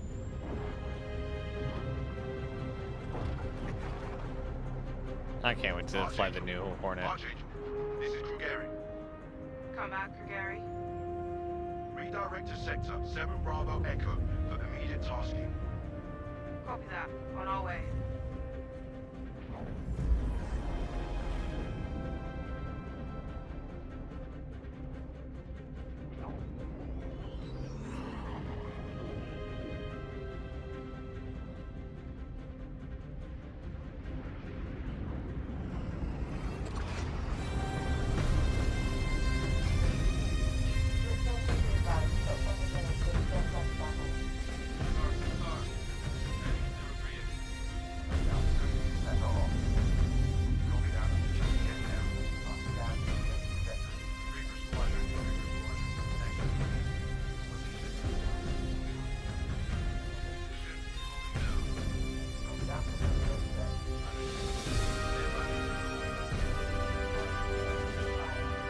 I just love it so much.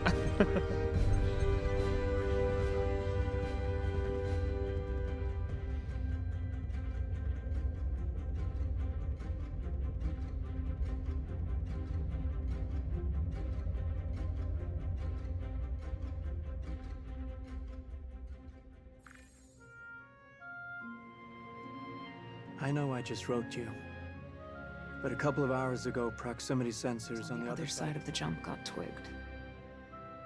Word is it might be that clan we've been battling with. I guess that last fight didn't scare them off off. quite like we all hoped it would. Honestly, we've been out here so long, I don't know what to pull for anymore. I just wanted to let you know. Such a bad intro. So good. I'll run as soon as I can. I cannot wait to see. Stay safe. Or hear. Like, just, I want the soundtrack. Your loving son.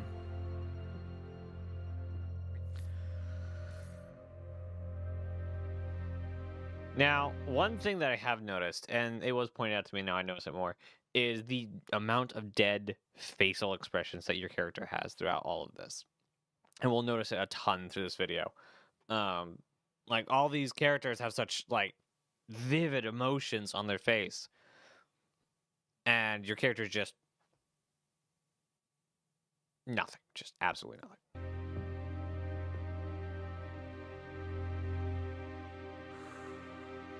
Like, I guess you're supposed to project, but still.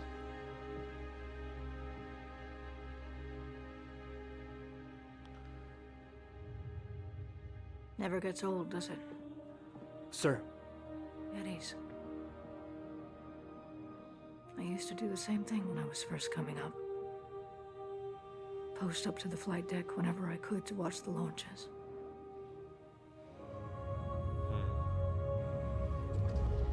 Have you seen the F-8s up close? No, sir. The thing's a beast. Nimble, too. 12 maneuvering thrusters and 3 mains. It sure sounds like it. Sir. Captain McLaren, to the bridge. Captain McLaren, to the bridge.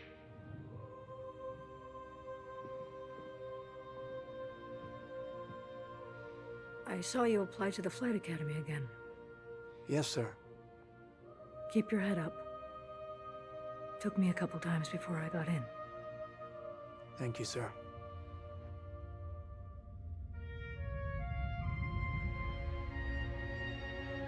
I like how tactile it feels, because it makes the rest of the fleet feel like there's a story going on it as well.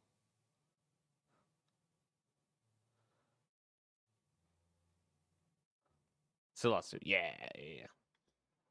I can only imagine that that's not intended, or if it's intended to maybe get facial tracking to work so you can do it. Chris might be a bit more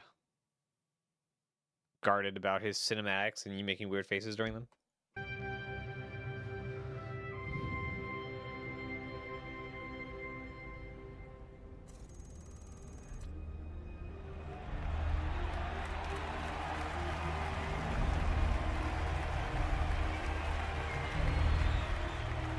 Welcome to Cloud Imperium Games Manchester Studio. I'm Chris Roberts, and I'm pleased to announce we have just passed a major milestone. Squadron 42 is now feature complete and has entered its polish phase. To celebrate this milestone, we've gathered some of our core leadership together to share what this means.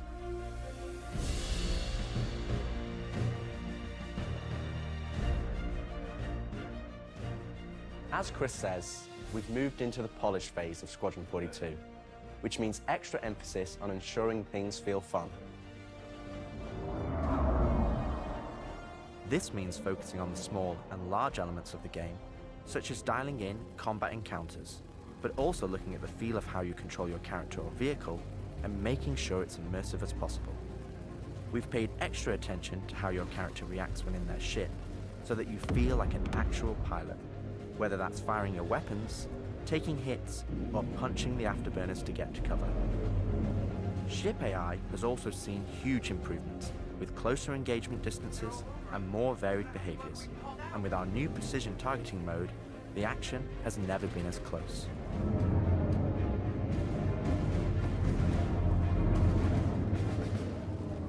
With the aim now on polish, we've organized the project into self-sufficient strike teams, so we can focus on individual areas to deliver the best experience.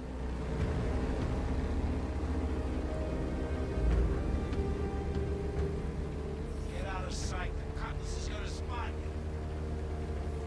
This allows us to bring all disciplines together with a unified vision of enhancing the gameplay by seamlessly blending it with polished visuals, final cinematic performances, and our ever-improving technology.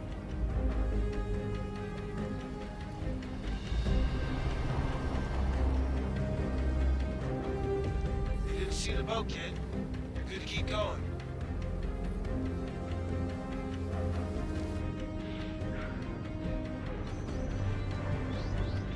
We're also dialing in gameplay features, such as the ship flight model for both atmosphere and space, which covers master modes, control surfaces, and our gold standard HUD and MFDs.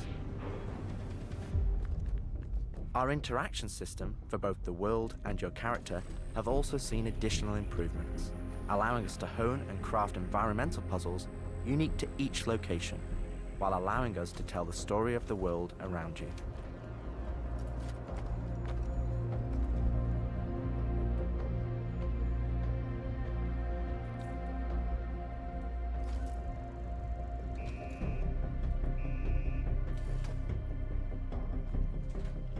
The military multi-tool is an essential piece of equipment for every pilot that integrates all attachments into a single handheld device and allows us to create really interesting challenges, including physics-based puzzles using our updated rope tech. I want the music to this vid and the engine vid. Yeah, I was hoping they would be for sale on the website post-launch. Both OSTs are post-launch things. Unidentified vessels?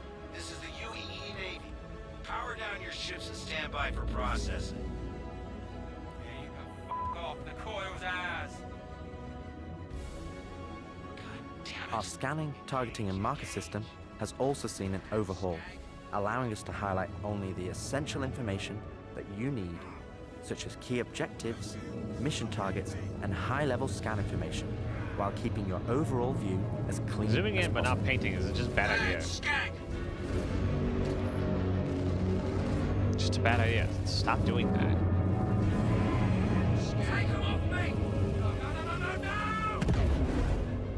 Tactical FPS combat and stealth, which has seen a suite of improvements, from improved looting, weapon feel and balance, realistic scopes, and smoother locomotion, alongside our new and improved FPS radar and scanner that provides you an overview of the battlefield but at the cost of ramping up your own emissions.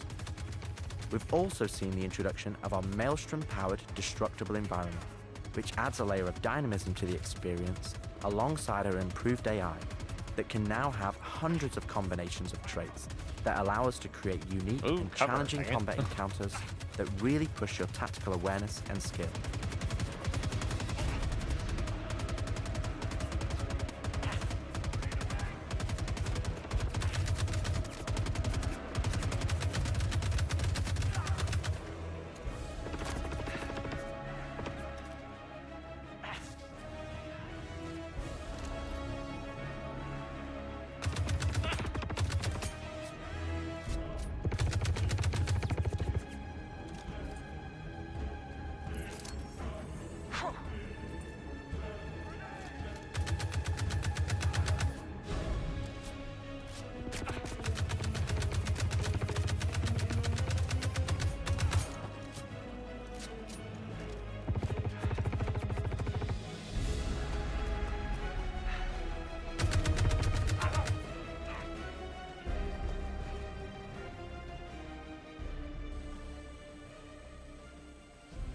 We play and review the builds regularly and call out action points in each level from start to finish on where we need to improve the gameplay.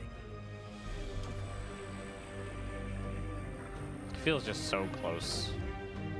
Like, it all looks really good. This is an incredibly rewarding stage of development for me and the team, as the ultimate vision of the game is realized, allowing us to craft an experience that we can be really proud of. One specific area that I'm excited to dial in is the feeling of the player interacting with the world around them. Patching you in. As it's a core component of Squadron and really grounds the world that you inhabit. We've made sure that any interaction in the environment. None of this looks OP at all. Seems really smooth and dynamic. I don't want to play something that is exactly like COD. This looks like it plays interestingly. Yeah. I also look forward to seeing difficulty modes. I think I'll try and play it on a harder than normal difficulty just because I'm already adept at playing Star Citizen. It's the same systems, vaguely. I don't want to go through, like, I want the power fantasy of it to feel correct, and I won't get that like in Starfield. I'm on normal mode and it's just like breezing through everything. I need to turn the difficulty up on that. And it just makes the world just not fun. And I want this world to feel like it's actually a threat.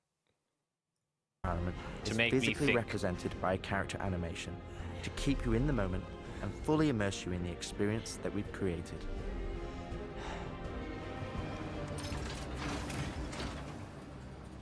Ultimately, this is the final phase of gameplay iteration before we fully transition into optimization and stability on the road to release. Agent Trejo, this is Colton. Come back. Always trips me out to see terraforming setups like this. Webb tried explaining how atmosphere processors work. Really shows how far we've come. Hell is she? With the transition of Squadron to Polish phase, we've had the opportunity to find additional moments within the existing narrative to add subtle interactions where appropriate. It's been tremendously exciting to play through these areas and find places to augment the mood, support gameplay, and further embellish our story and characters. So yeah, man, I can't believe it. They said I've got to wait another 2 years before I can reapply. So that's why I figured I'd get a job trying in security, because that's, you know, I can get some hours flying in the cockpit and whatnot. Can't hurt, right? Exactly.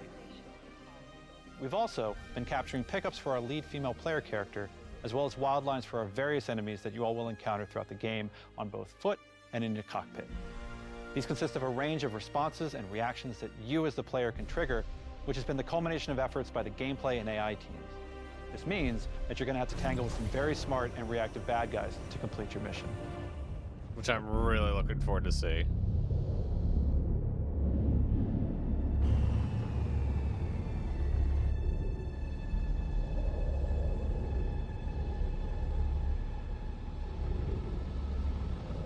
I want to know what the heck this entire scene At is the about. heart Like of that, this that immersive looks really adventure, weird. You'll find cutting-edge cinematic storytelling, thoughtfully crafted to fully immerse you into your story. We fight today. So in 40 years from now, when you're surrounded by everything and everyone you hold dear, and they ask, what did you do in the Battle of Vega?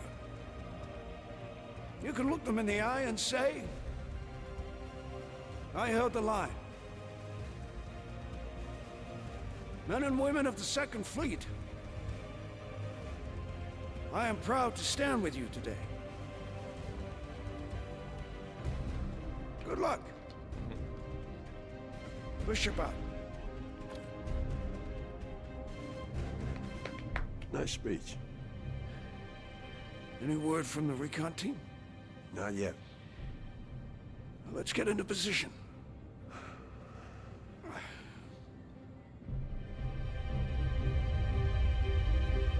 Ooh, that'd be interesting. I just want to know why there's a racer there. It's just weird. Like they're all in like a racer helmet and everything.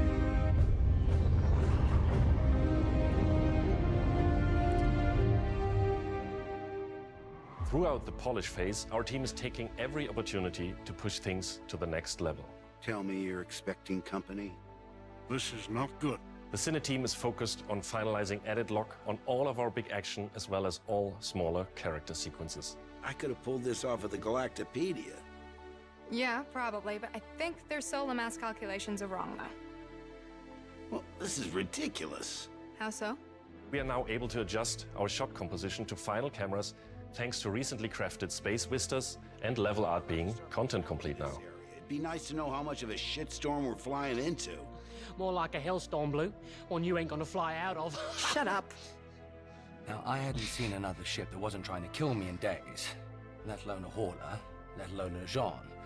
So you can imagine my surprise. Detailed lighting passes can be done on hero sequences so we can show our cast and convey their emotions in the best light possible. And we're making sure our cinematics are triggering as fluid as we can craft them so they form a coherent concerto with the rest of the player's narrative experience. Mr. Wexler, this is Lieutenant Commander Colton. Oh, Commander, hey. Julian Wexler, I'm the field manager of this little operation. Welcome aboard the Archon. What brings the Navy to this little corner of the universe? We got you flying with Lieutenant Commander Colton. He's one of our best. As others will share, this is the most rewarding chapter of development, which allows us to truly experience the visceral and oftentimes emotional moments that our narrative provides. How did you handle it after Vega? I'm not sure I handled anything.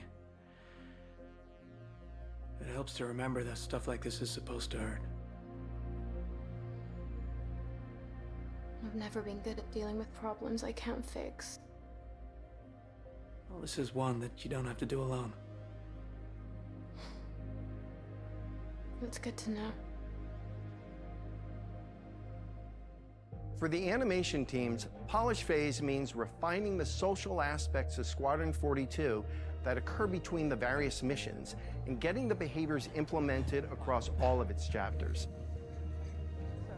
Here we're dialing in the hangar to make it as immersive and believable an experience as possible. That'll do it. Done. Okay, all right.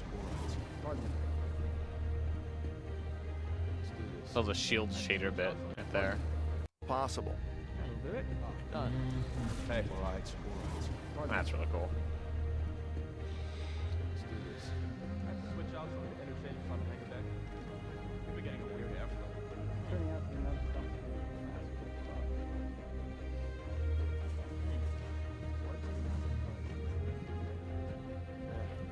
feel that. Anyway, I'm off. For example, we're launching off a space carrier, but we still ground the feel in real-world actions, refueling, repairing, and inspecting, and making sure that your next flight mission is a success. This means we're looking out for pops, hiccups, or awkward transitions, and ensuring that everything flows and looks like all the great mocap performances we've captured.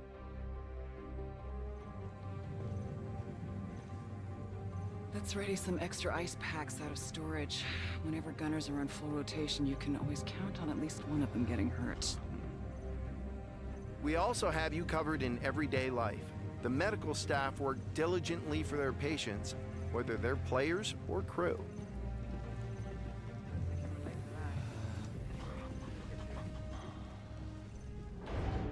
We really want you to feel part of an authentic crew, an important part of the UEE Navy in an enormous universe of people going about their everyday lives.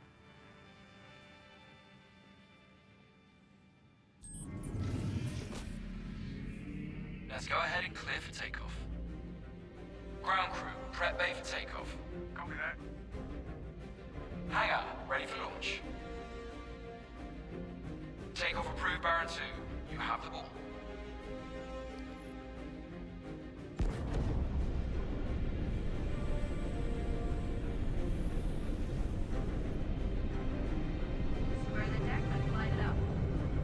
Ready and hold on as you're launched off the deck of the carrier.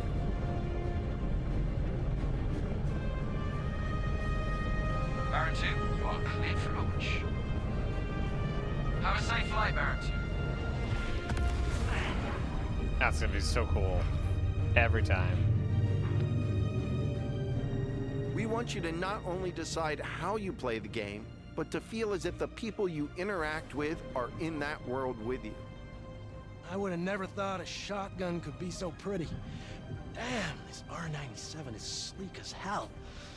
Like a lot of other weapons in Gemini's arsenal, it has a higher rate of fire than most guns of its type.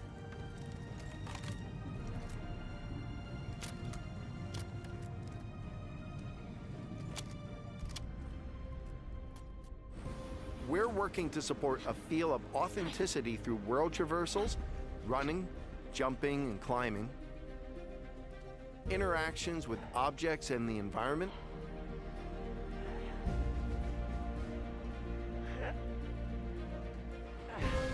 That was a Starfare. solid weapon gameplay and enemy reactions, as well as combat realities, such as weapon malfunctions. That is a Or in long close corridor. encounters of the more lethal kind. Ooh, that's gonna hurt in the morning. As we continue to focus on the quality experience, we've been working closely with our art teams, and it's been exciting to see their environments come to life alongside us. While animation and design have been populating the locations, polish phase for my teams means making huge advancements in the quality of our characters and environments. We've established our standard with recognizable characters like Mark Hamill, Gillian Anderson, and Gary Oldman, and we're now applying this to the rest of the cast and identifying any remaining tech requirements that need to be closed out. The story of Squadron 42 takes you through a variety of diverse locations of varying scales and styles. We've shared glimpses of several environments before, and there's still plenty out there for you to discover. I'm trying to figure out what exactly.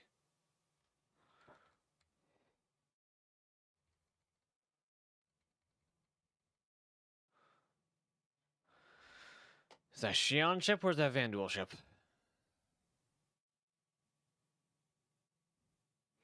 It's got a hovering pad. I don't know. Can't see. It's not legible what's there.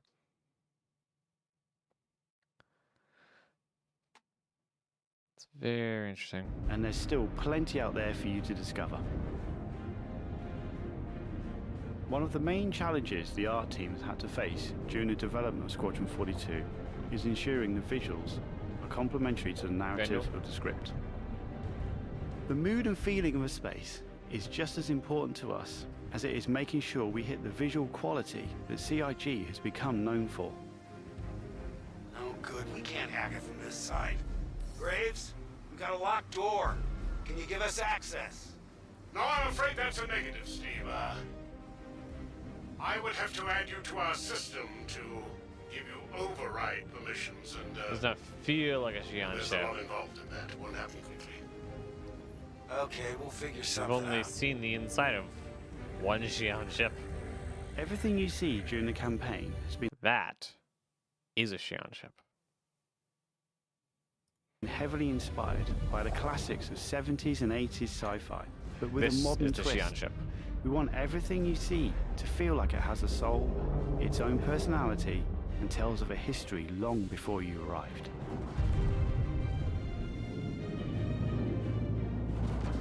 Crafting interesting flight spaces and their connecting tissue has been one of the more unique No, we know exactly what ship that is. That is the Xi'an cargo. during the campaign. Formerly known as...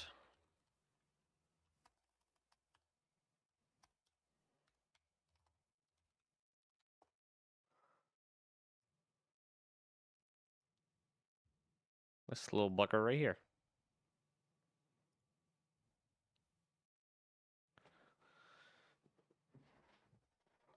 I feel like that's a processor, as for processor, a completely different age of technology.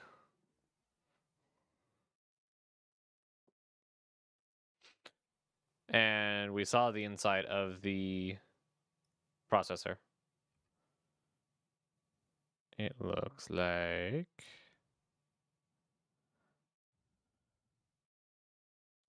where is it? Where did they put it?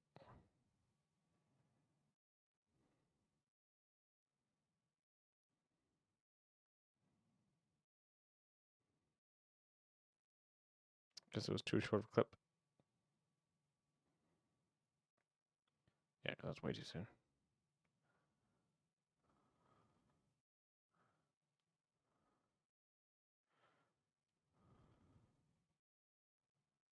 That's farther than we already were.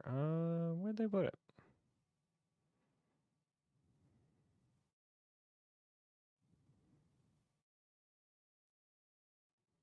Oh, it's right there. I think. Is ensuring the vision. This is the inside of the atmospheric processor. Very human shapes. Batting on the walls, right angles, round bits, grating. Yes, the outside ship is the Xi'an one. I'm talking about when the player was in the mystery room.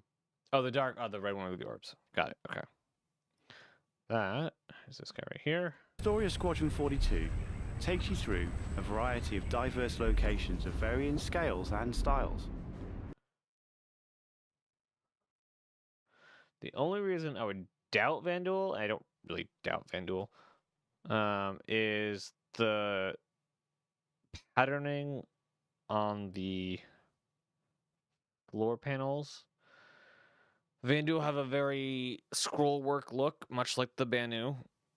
And obviously, Xi'an love their triangles. We shared glimpses of several environments before, and there's still plenty out there for but with a modern twist. We want everything. And this also looks like that. So, could be or. You see to feel like it has a soul, its own personality, It's and definitely tells of a history long before you arrived.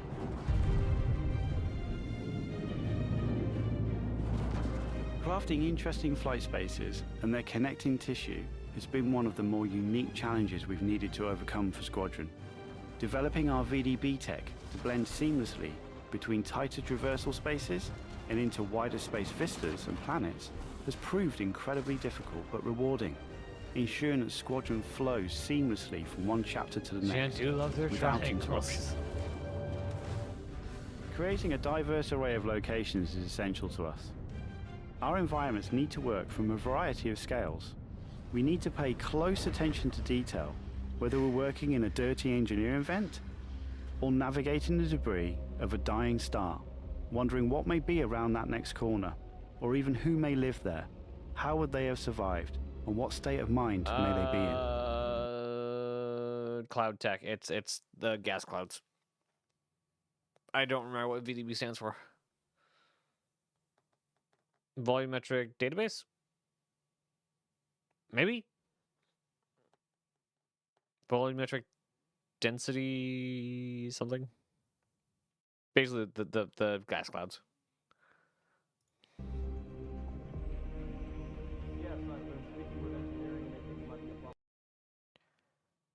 Is that the coil?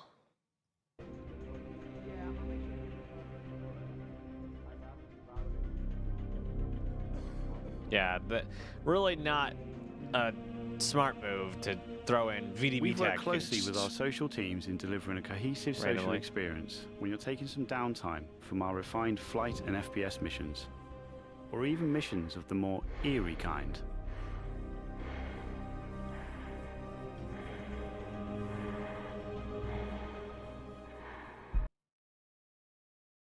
There's a little paw print up there.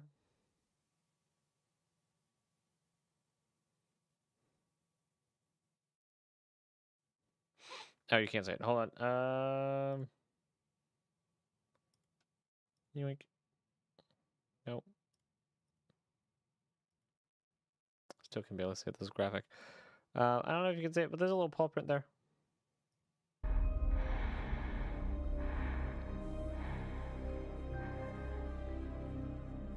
We'll be introducing new space stations on a massive scale, all brought together and designed to be as tangible as possible. We've thought about their function, their age, and tried to ensure there's a progression in our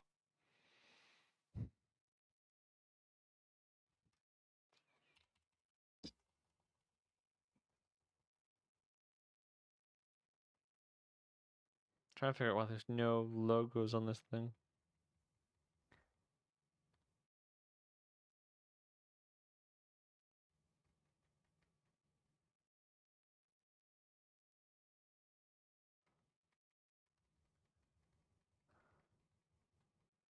Anyway, that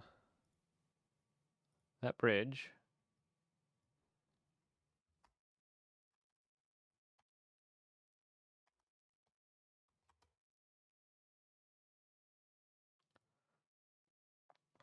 Is a spitting image. This guy has a terrible look for it. Where's a better look for it? There's a look for it, but that's the door's in the way.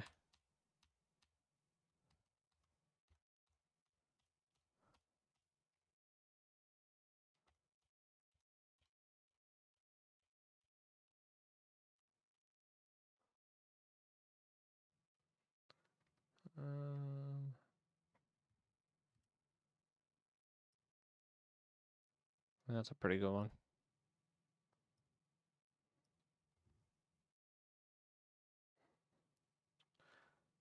That into that.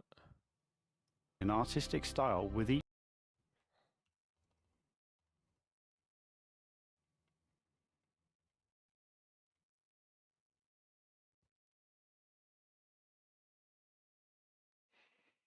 Yeah, I think they're incredibly similar.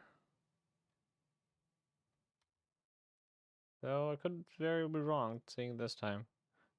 There's, I don't know. I don't know. No, it does look a little bit different. Very, very similar, but they have some differences, especially in the coloring department.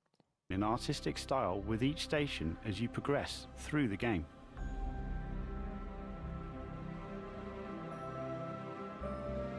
The heck is that? Noodles.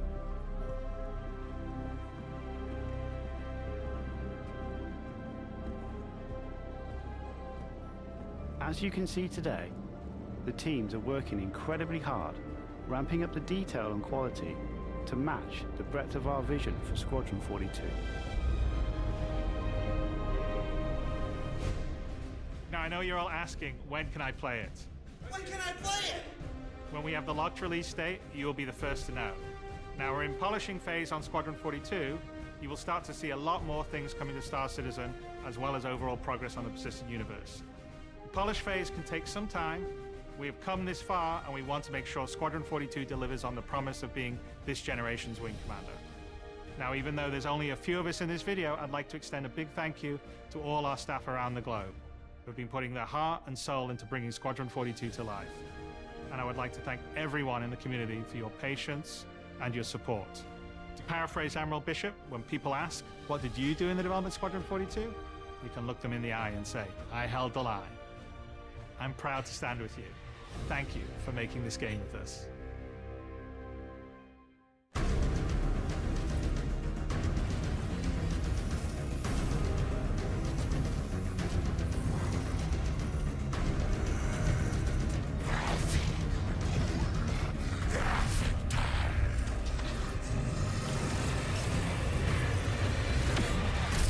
I think you're right on that Vanduul thing. If you look at the webbing thing back here, and we go back to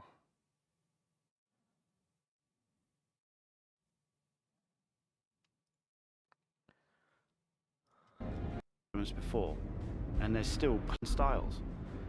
no, it's a We bit more shared glimpses uniform of several here. environments before. Gosh dang it! Would you stop changing scenes when I don't tell you to? Yeah, it's way more uniform here. Okay. Very similar, though. It's very interesting. Maybe it's just a higher class of Vanduul? I don't know. Looks very, like, aggressive, but not like Vanduul aggressive.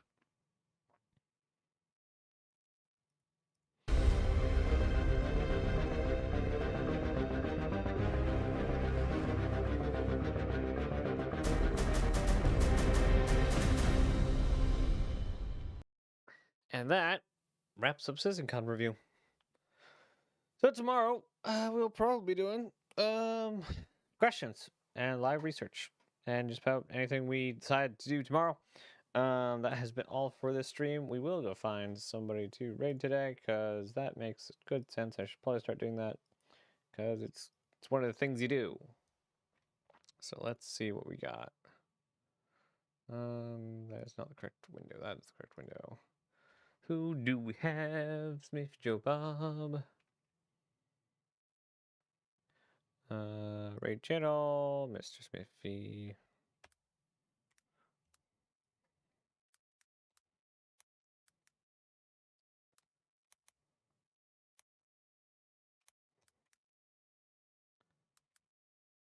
There we go. All right.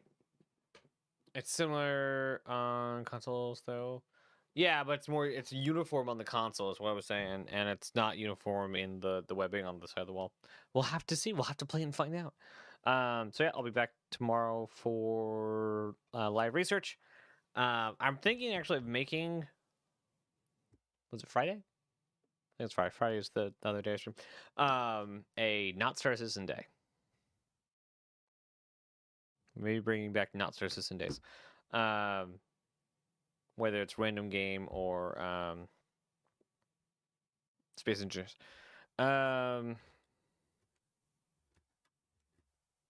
Yeah. Let's see. Is there anything else? Next Tuesday we'll be starting the training for Daemon Rally. See if we can actually get enough. See if we actually have decent enough skill to start that. Other than that, thank you all for coming. It has been fun, and I'll see you guys hopefully very soon. And as always, be kind. Bye, everyone.